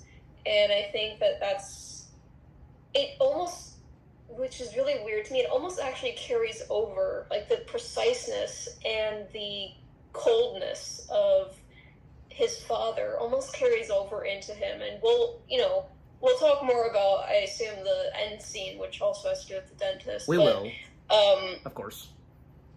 Yeah. And so I think in the beginning it sort of establishes not only why Wonka is so very isolated and so traumatized, but also why he's so precise, why he's so calculated, why he's so, you know, he's so sophisticated. It's sort of like a passing down of how his father was. Mm-hmm. Absolutely. And anything to say on and also anything to say with Wilbur Wonka and being played by Sir Christopher Lee? No, I actually had no idea who that was. I'm getting into movies now, but yeah, didn't know much about. Well, it's best to describe Christopher Lee for you, and to any of you viewers by any chance. Well, because Christopher Lee, such a legend. He was such a legend, a horror icon next to, say, you know, from Vincent Price and Peter Cushing. And yeah, because like Christopher Lee, all the various movies he was in, like he was like one of the top best actors to play Dracula. He had been in, say, of course, Star Wars, as mentioned, Count Dooku, and also, most prominently, Lord of the Rings, Saruman the White. The list goes on, and he being, you know, in a James Bond movie, The Man with the Golden Gun, I could go on explaining about how great of a talent Christopher Lee was, but But of course, nowadays, the ones that I most prominently mentioned, Star Wars and Lord of the Rings, those are definitely two biggies that nowadays we would know him best from. But but also on account of him being in the films of Tim Burton, from say Sleepy Hollow to this. He did the voice of the Jabberwocky in Alice in Wonderland. He made a cameo in Dark Shadows. What a talent he was. And I think that, because with what Christopher Lee brought, again, what he brought to Dr. Wilbur Wonka in Charlie was spot on. But after that, because, then the sequence where they go down, like, the Chocolate River, the tunnel sequence, I don't know, because, hey, at least it's nowhere near, like, say, how it is in the 1971 version. And that's another thing, like, which version of the tunnel would you prefer, Els? The one from 1971 or this one? 100% this one. This one just felt so, like, crazy. I just think it was really a treat. You know, it was like a freakish amusement park ride almost. Like, yeah. That's a good way to put it, because I don't seem to recall that in the book itself that it had anything that it didn't have anything like what we would see in the 1971 version. But because this one, at least, it's more kind of peaceful, but like you said, like a ride, Like say if like Pirates of the Caribbean was like this, I don't know, because with the waterfalls, I don't know, but you get what I'm saying. But anyway, so in the various rooms that they travel through, like the rooms with cream, because coffee cream and hair cream, and Mrs. Beauregard asking the question that, like, what do you use hair cream for? Locking moisture. And then there's whipped cream, because literally they're whipping a cow to get the cream, and and then they make their way to, the invention room. And according to Wonka, this is the most important factory in the entire, the most important room in the entire factory, that's what I mean to say.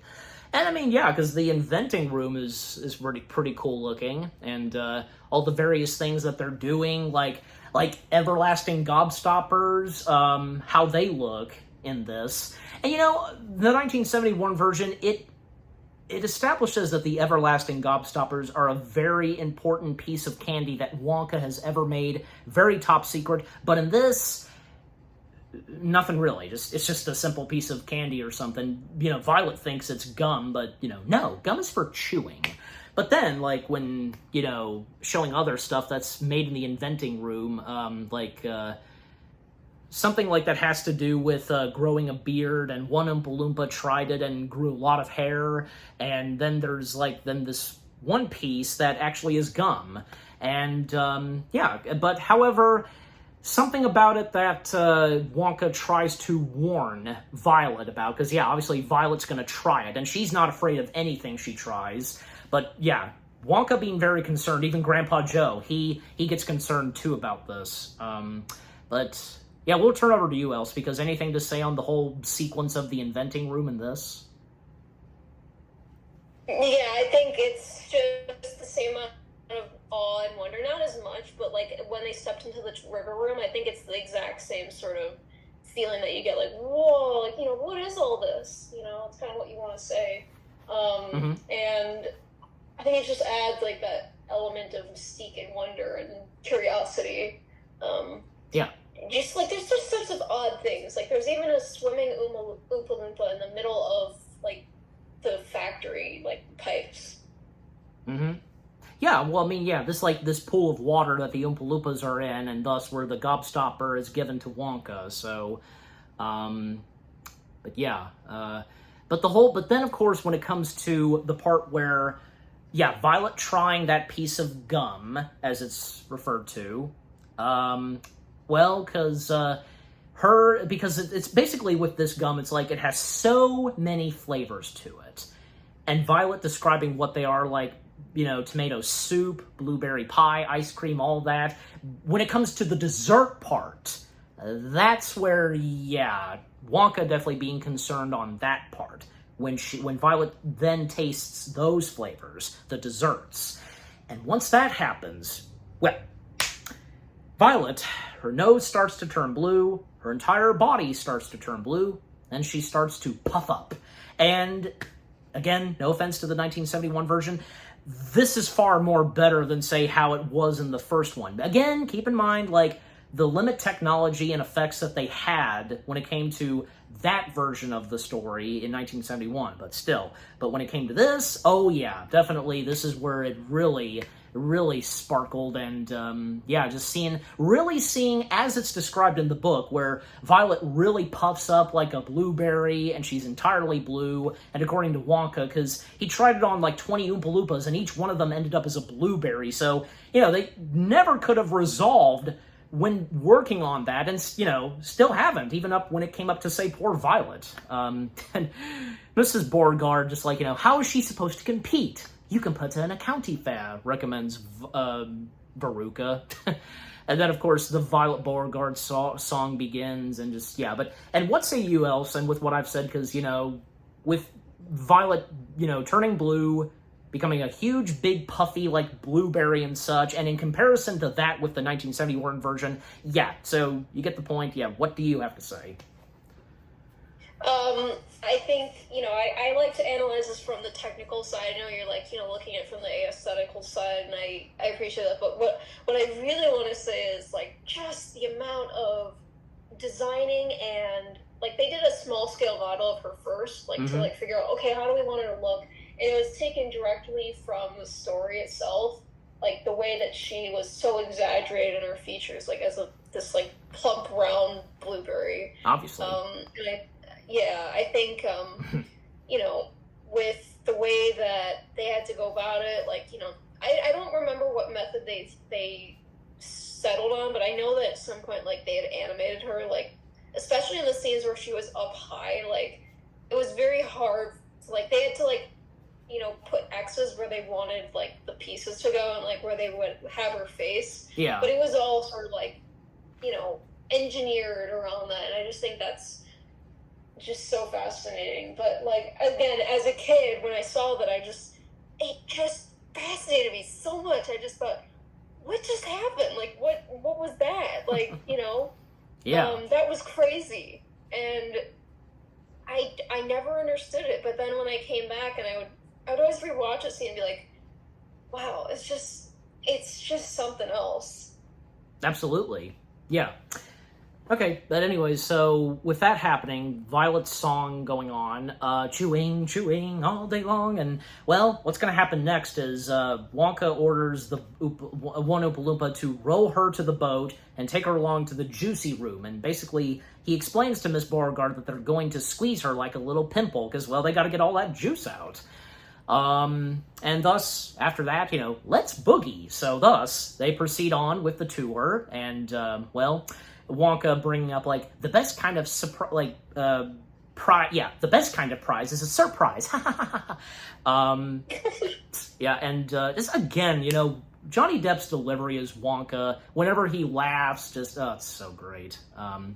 But then another flashback we get because, like, when asked, like, if he could remember the very first piece of candy he had, he says no, but actually he does remember. He's just keeping that to himself. And yeah, this is where, for the first time, little Willy Wonka, with those braces, finally takes a bite of chocolate and everything changes. Like, and especially the effect on the camera being distorted and, like, it's kind of, that whole thing. Oh, that's a nice detail there. And thus, little Willy Wonka trying all various pieces of chocolate and his life would be changed forever. And I'm sorry, I was having a flashback. But after that, because, well, they then make their way into the nut room, and this is where the squirrels step in. And this being another thing that, yes, does come straight from the book. Because, with the 1971 version, they did geese. Well, because it's obvious that they really didn't have the ability and technology to do squirrels. Like, what else could they have done? Could they have done cheap-looking squirrel puppets? I don't think so, but yeah. But in this, they actually managed to, like, even looking at the behind the scenes, real squirrels that are trained, and thus, because what the squirrels do in the nut room is check for the walnuts and peanuts, everything, and even when, like, say, one of them, trying to crack it open, but it's a bad nut, and throw it down the garbage chute. And, of course, Veruca being very fascinated with the squirrels and wanting to get a squirrel, and like what was mentioned, most notably by you else, all the various different animals that she has as pets, and not having a squirrel. But, so thus, Mr. Salt, saying that, all right, Daddy will get you a squirrel. How much will you want and for the squirrel? And Wonka making it very clear that, they're not for sale. She can't have one. And this was kind of random. Mr. Wonka doing an impression of Mr. Salt, like, even like Mr. Salt being surprised by this, but Veruca's not. And Veruca just, saying to her daddy that if you won't get me a squirrel, I'll get one myself, and thus making her way to get a squirrel. And she's going after the one that, sensed the bad nut. And little girl, don't touch those squirrels' nuts. It'll make them crazy. And you realize that not once, besides Charlie, he never calls the other 4 kids by their actual names. Now, Gene Wilder's Wonka did, but still, I don't think it was probably worth it for this Wonka to even, I think it's understandable, not worth it to say their names since, he knew right there and then that they were not going to be, they were going to be misbehaved, and from there on, But once Veruca tries to go for the squirrel she spotted, well, all hell breaks loose where all the squirrels, they go after Veruca, and actually because they were practical squirrels when they were all around Veruca, because there was a body double used for Veruca Salt, and I've seen the behind the scenes, but pretty cool. And when one of the squirrels checks Veruca, knocking on her forehead, well, turns out that she is a bad nut. So she is. So they take her down the garbage chute, and, well, the garbage chute where the furnace is, but Wonka's saying that it's not lit. It's only lit on Tuesday, but my TV establishing that today is Tuesday, so that's not good. So thus making her way down to the garbage chute, and then, not to mention that Wonka was struggling trying to find the right key to get in and to help and go save Veruca. Eventually he finds the right key, and thus Mr. Salt proceeds, and then, yeah, the Oompa Loompa stepping in, singing the Veruca Salt song, and when Mr. Salt makes his way further there, and, well, the various things that the Oompa Loompas throw in the garbage chute, they just so happen to have a portrait of Mrs. Salt, and then one of the squirrels pushes Mr. Salt down the garbage chute, and that's great. Okay, but we'll now come to you, Else. What do you have to say about the whole sequence and with the nut room? I want to start, before the nut room, I want to go back to the flashback, which I should have mentioned this the first time we talked about the flashbacks, but okay. Being someone who used to actually wear braces for about, 1 or 2 years. Right. I have a first-hand experience with braces. Obviously, I did not have 1970s braces like he did, but, my mom would see those types of classmates with braces in the 70s and whatever, but I had, those straight braces that go across, and I just think it's a bunch of BS. I ate gummy bears, I ate chocolate, I ate anything I wanted with braces. I didn't care. Good. And I just think it's so weird to me. That's such a weird them off and eat the candy. I don't know. I get that his dad's a dentist, but he's not even an orthodontist, which is not the same thing. So it's always been weird to me that he was so, fixated on having a straight smile when his teeth were already pretty straight, I guess. Yeah. Well. But anyways, enough with that. I think, I don't actually remember for sure if, what the squirrels, whether they were real or not, but I think going back on what you said, they definitely probably were real. But I thought that at least a few of them were definitely animatronics, because it was hard in the making of the film. They explained it was quite hard to get them to stay still and to follow commands. But I think they were able to train them at some point. They did, yeah. Yeah, and again, they are real squirrels in the film, but there are a few shots in Charlie and Chocolate Factory where they were CG. So some certain shots, especially when the one squirrel that knocks on Veruca's head, forehead, that was CG. So that was a CG shot. But anything else you've got to say on the nut room scene? No, that's it. Okay, all right. So after all that, and it turns out, according from one Oompa Loompa, that I guess it seems as though that because the furnace is surprisingly will not run today on this Tuesday. But after that, well, it's now come down to just Mike TV and Charlie. And where do they go to next? Continuing on with the tour. Well, this time they take the glass elevator. Yeah. And again, no hard feelings on the 1971 version, but that really wasn't the elevator in Willy Wonka. Well, I don't think it really was even referred to, probably not as a glass elevator, but still. Well, not to mention that there's a sequel book to Charlie and the Glass Elevator. So, once again, in Tim Burton's version, doing a glass elevator. So, they take the glass elevator, going to more various parts of the factory, because there's the Fudge Mountain, and there's one room where, one room where it's the puppet hospital. The Oompa Loompas are fixing up the broken, damaged animatronic dolls from outside of the factory, and one room where they go through where it's pink sheep. They're being trimmed and with their wool, and Wonka's I'd rather not talk about this one. I'd like to take a guess, probably. To me, it kind of feels like it's something cotton candy related. But do you have anything to say on that, Else? What you make of it, the whole thing of the sheep, Just reminds me of Minecraft. I gotta say. Okay. And also, actually, I do want to add this in that something I think is very captivating about this entire trope of this big building.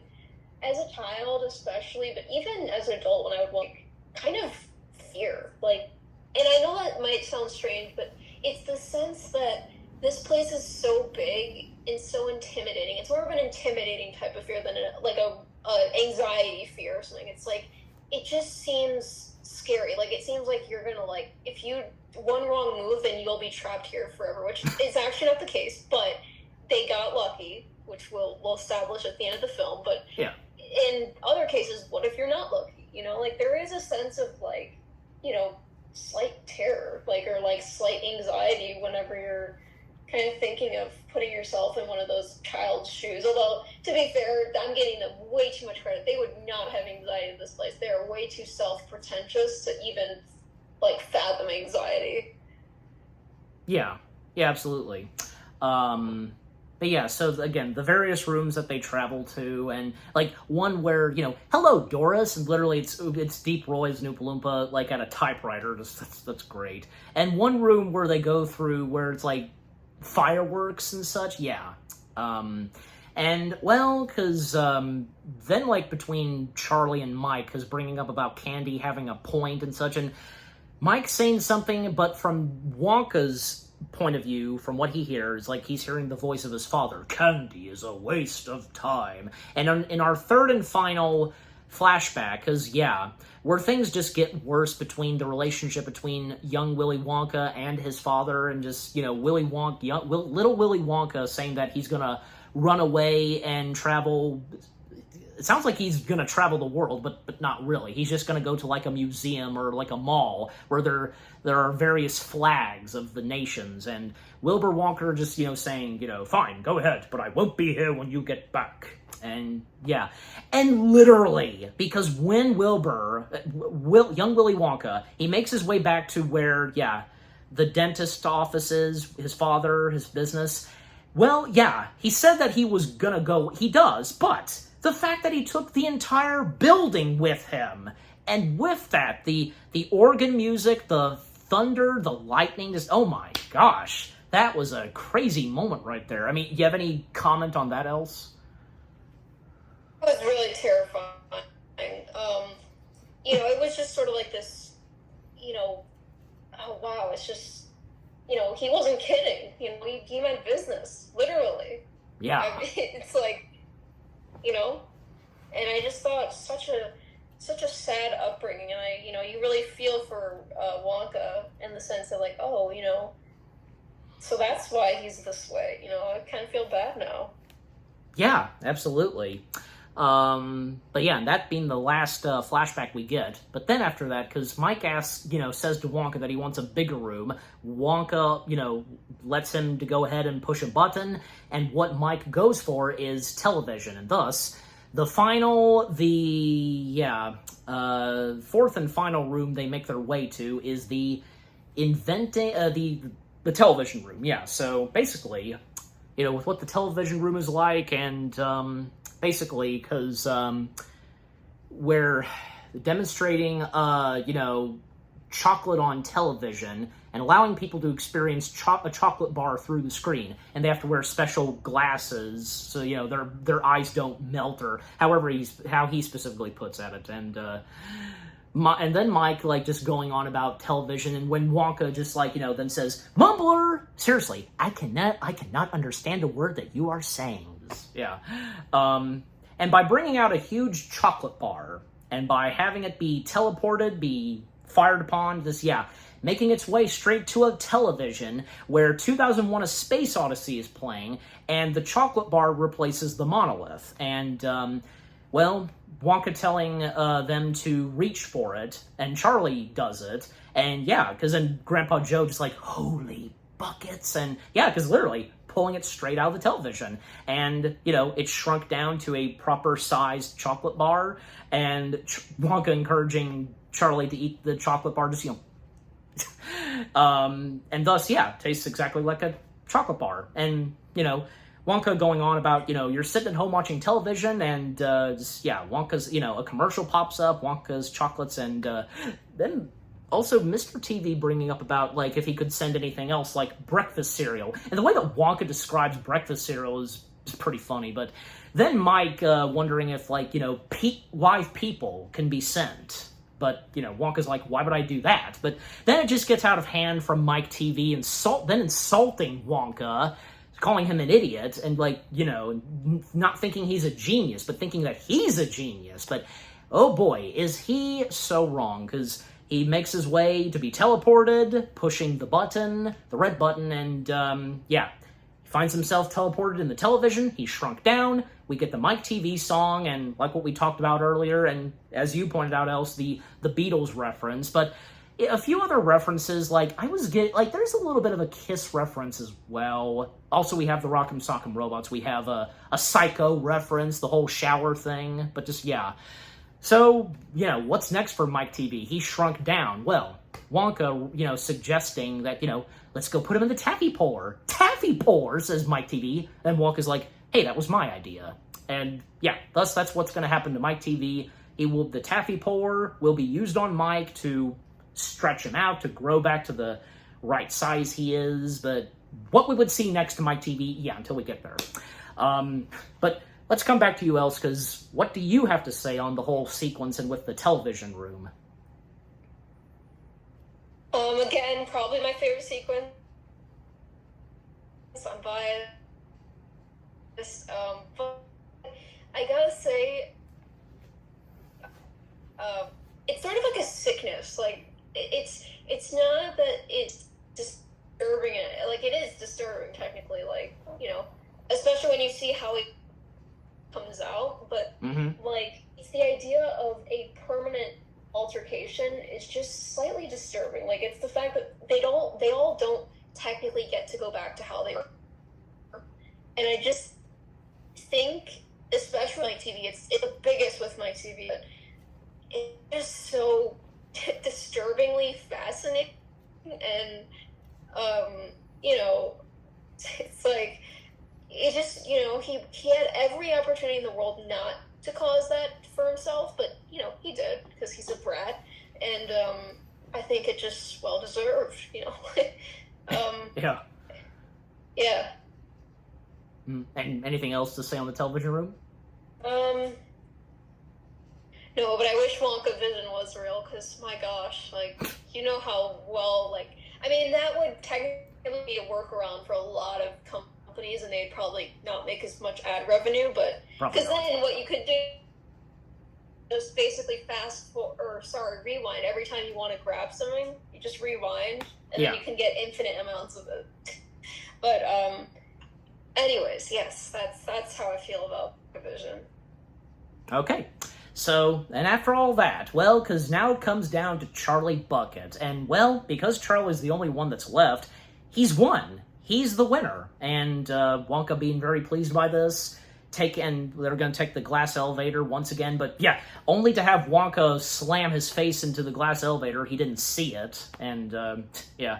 But, when they take the glass elevator, he pushes the button up and out. Basically, they're going to shoot straight through the roof, the chimney of the factory, Grandpa Joe being, like, both Grandpa Joe and Willie and Charlie, them being concerned that the glass elevator will break because it's made entirely of glass. But Wonka, he just finds this delightful. Obviously, he knows, unbeknownst to them, he knows that it's not going to break. Sure, it's made of glass, but somehow, you know, the type of glass that was made for the glass elevator, not breakable, and that's good to see. So then they crash through their way outside of the factory, and yeah, because we see the aftermath and results of what happened to the four kids. Augustus being covered in chocolate, Violet still blue, but at the same time she's very flexible. Mr. and Mrs. Salt both being covered by trash, and by this point, Mr. Salt, he's had enough of his daughter's brattiness and spoiledness, yeah. And as for Mike TV, well, because we see him very stretched, and even his dad has to carry, well, all of them having to carry the coats of their kids, but especially for Mike TV, because his coat can't fit him, just, yeah. And, yeah, because you technically brought this up before Else, but you got another comment to say on the aftermath of what happened to the kids and when we see them exiting the factory? Think again, it's so disturbing, but so fascinating. Yeah, I mean, at least no real harm was done to them. Sure, I mean, because only say Violet and Mike TV, because the only difference with them as well, because Violet, she's blue, flexible, And for Mike TV, he's very stretched. You can imagine the reaction of the family members of their other parents, how they would feel about this. But yeah, but that's the end of them. They got what was coming to them. But yeah. Then after that, because, well, Wonka asking where they live, and Charlie pointing out to their house. They arrive back, and yeah, because they crash their way through the rooftop, and Grandma Georgina just like, I think there's someone at the door. By the way, Georgina, we didn't talk about Georgina that much, and not, for that matter, the other grandparents, because they get some great moments here and there, and, well, we talked about, one significant part for Grandpa George, but for Georgina, because, like, I love grapes, or, dragonflies, just, yeah. But at the same time, there are some moments, like a few lines that Georgina has that, she most prominently says directly to Charlie that's very positive, just, yeah. But, when they arrive back, and yeah, because Wonka still can't say parents, and just, yeah. And with Wonka explaining more about what the prize is, what Charlie has won, and why Wonka started this in the first place, finding 5 children, because one day when he was getting his hair cut, he looked at one string of hair, and he said to himself, I must find hair. And from there on, that's when he would do the golden tickets, 5 golden tickets, place them in 5 ordinary wrappings of Wonka bars, and from there on. So yeah, and eventually, he found a new strand of hair, which being Charlie.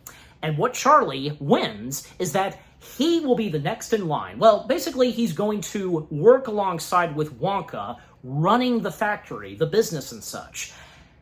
However, Charlie is more than happy to do this. And, will have his parents, his family, come along with him. But Wonka, not going to let that happen. And like what we were saying earlier, especially you, Else, because the drama that young Willy Wonka went through, his relationship with his father, and the fact that his father abandoned him, and all that, it's understandable. Even like when Charlie would learn about this very later on, yeah.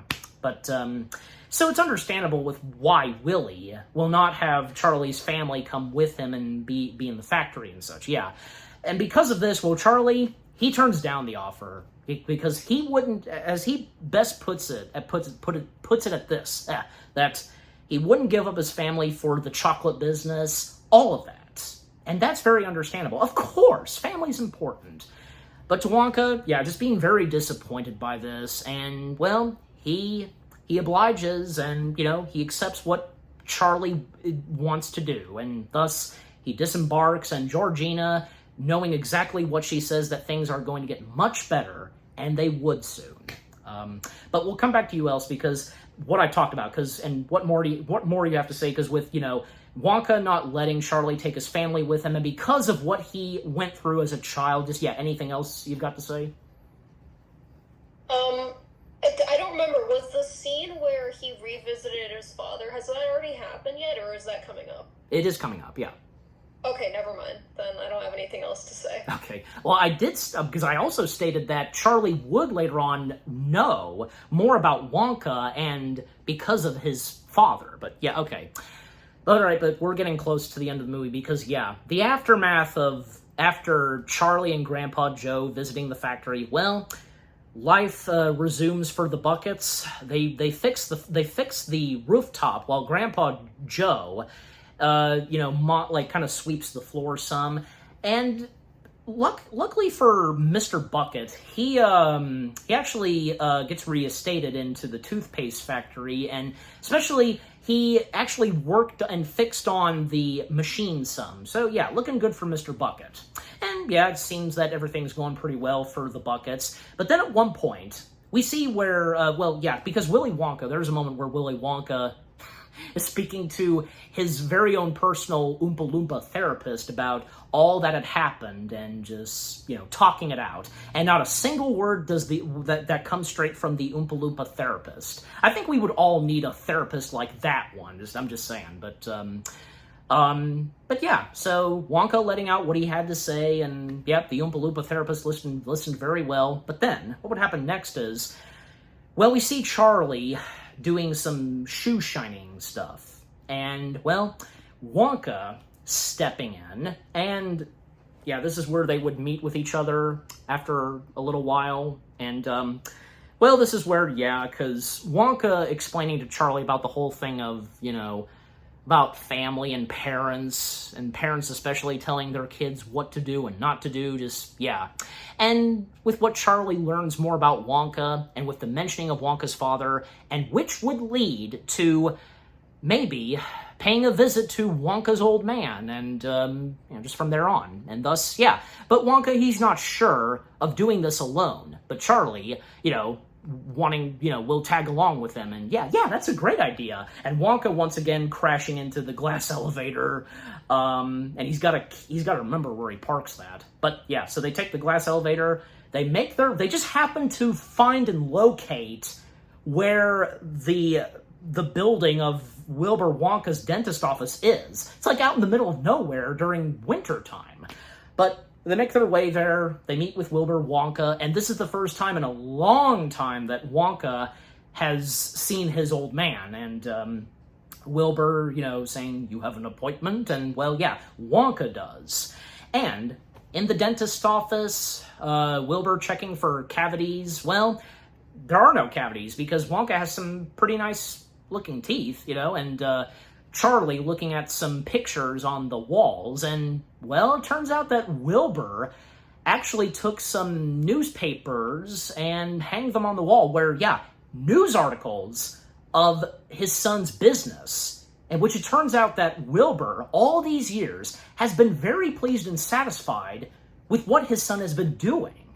And it was a nice reunion between father and son, just, you know, Willie, hi, Dad, and yeah, very nice and touching. And we'll now come back to you, Els, like, with what I've talked about. Yeah, what say you? I mean, I just think it was such a plot twist, at least to Charlie, or, you know, I mean, just realizing, you know, maybe, you know, you've been viewing the way he's been viewing you the wrong way. He's not out to, like, you know, shun you. He's proud of his son. Yep, absolutely. Okay, and that's all you've got to say on that part? Yeah. Okay, that was good. And after that, well, what we would see next, and the epilogue to the movie where, yeah, because the last sequence where it's family dinner at the Bucket's house, and Wonka showing up, and yeah, because, you know, some of the dialogue between the characters, including between Grandma Georgina and Willie, because, like, you know, Georgina complimenting on Wonka with how he smells, and then Wonka then saying to her, "You smell like old people and soap. I like it." Yeah. And they hug each other, just, yeah. And it turns out, and as the camera pans out, Wonka did finally have the entire Bucket family move into the chocolate factory with that house, yeah. And there's, like, like, salt pepper shakers, well, with snow, like, yeah, because to make it look like it's snowing from outside. And in the first room we saw in the movie, yep, the chocolate room, that's where they're in. And the final narration from the narrator, which turns out to be an Oompa Loompa who was narrating the whole time. That was funny and fitting to end off the movie there, but we'll now come back to you, Els, because with the last sequence of the movie, the Bucket's now living in the factory, all that happens, just, yeah, what say you? I was very pleased, and I thought that was probably one of the best happy endings. You know, there were some really, like, decent endings. That was a really good one, I'd say. Yeah, absolutely. And do you have any recollection? Because, like, you remember that, yeah, because the narrator turned out to be an Oompa Loompa? I vaguely remember that, but, yeah, I don't know. I at first, like, you know, I always thought it was the dad, like the dentist dad, Wilbur, but I guess not. Yeah, because it almost sounds similar to Christopher Lee, but not really, but it's not what it is, but yeah. But yeah, just overall with the ending to the movie itself, that was a great way to end it off, and like what you said, Els, but yeah. Tim Burton's Charlie and the Chocolate Factory. We all have our opinions on how we feel about this movie adaptation of Roald Dahl's book. But for, say, me, Else, and I'm sure the same goes for a good majority of you, we enjoy it. Everything from beginning to end. And the last things we each have to say about it, starting with me. Because, yeah, again, looking back on Tim Burton's Charlie and the Chocolate Factory, it's still pretty good, entertaining to watch, and yeah, Tim Burton did not disappoint bringing to life a new adaptation of Roald Dahl's book, which being Charlie. From the story, the characters, the casting, the music and score, the songs, all done by Danny Elfman, the look and style to the film, and with the factory, the costume, the wardrobe, the lighting, you know, the funny moments, the emotional moments, the various rooms they go through in the factory, Wonka's childhood that's in this movie adaptation of Charlie and the Chocolate Factory, certain specific moments here and there, just, yeah, everything about Tim Burton's Charlie and the Chocolate Factory is good, still. Entertaining, all the above. And we'll now turn over to you, Else, your final thoughts and results on Tim Burton's Charlie and the Chocolate Factory. Take it away. Really one of the most standout movies I've ever watched. I mean, like, it truly captivated me as a child. And even now, like, I'm not a child anymore, and, you know, I can see, like, all the effects that went into it. I'm still amazed, and I'm, you know, especially because this was 2005, and, you know, technology had come a long way, but not even nearly as much as it has now. And just, it's just so amazing to see what all those talents, in my opinion, I think it is honestly one of my favorite Tim Burton films, / Danielle films, / Johnny Depp films. They make a trio, don't they? Oh yeah, they definitely do. Because with Tim Burton's direction, Johnny Depp being the star on screen, and to top that off, Danny Elfman's music and score, definitely. But you got anything else to say, your final thoughts and results, or is that it? Yeah, that's about it. Okay. So there we go. So yeah, our final thoughts and results from each me and Else, and how we rate Tim Burton's Charlie and the Chocolate Factory. Now, just so you know, Else, because I do a 10 out of 10, that's what I do. Like, what say you? How many stars would you give this?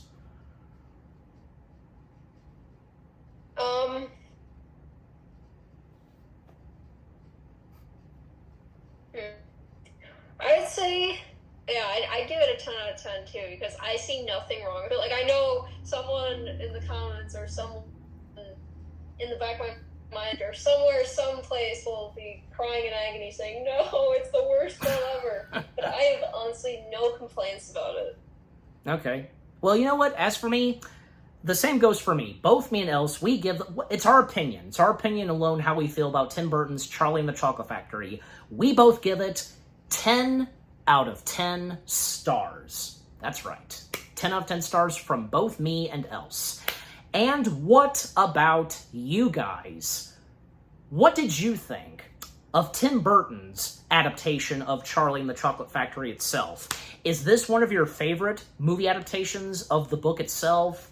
Or if you prefer, say, the 1971 version, then yeah, you're entitled to your opinion on which you prefer. I mean, did you get the sense of feeling that, yeah, because this was staying very close to what was some of the original source materials that come from the book itself? Do you think that, yeah, with what this had to offer was pretty well done with Tim Burton's direction, the cast members, like most prominently Johnny Depp, young Freddie Highmore, David Kelly, Deep Roy, Helen Bonham Carter, everybody else that was a part of this, Missy Pyle, and, Danny Elfman's music and score. Oh, can't forget to mention Deep Roy as the Oompa Loompas.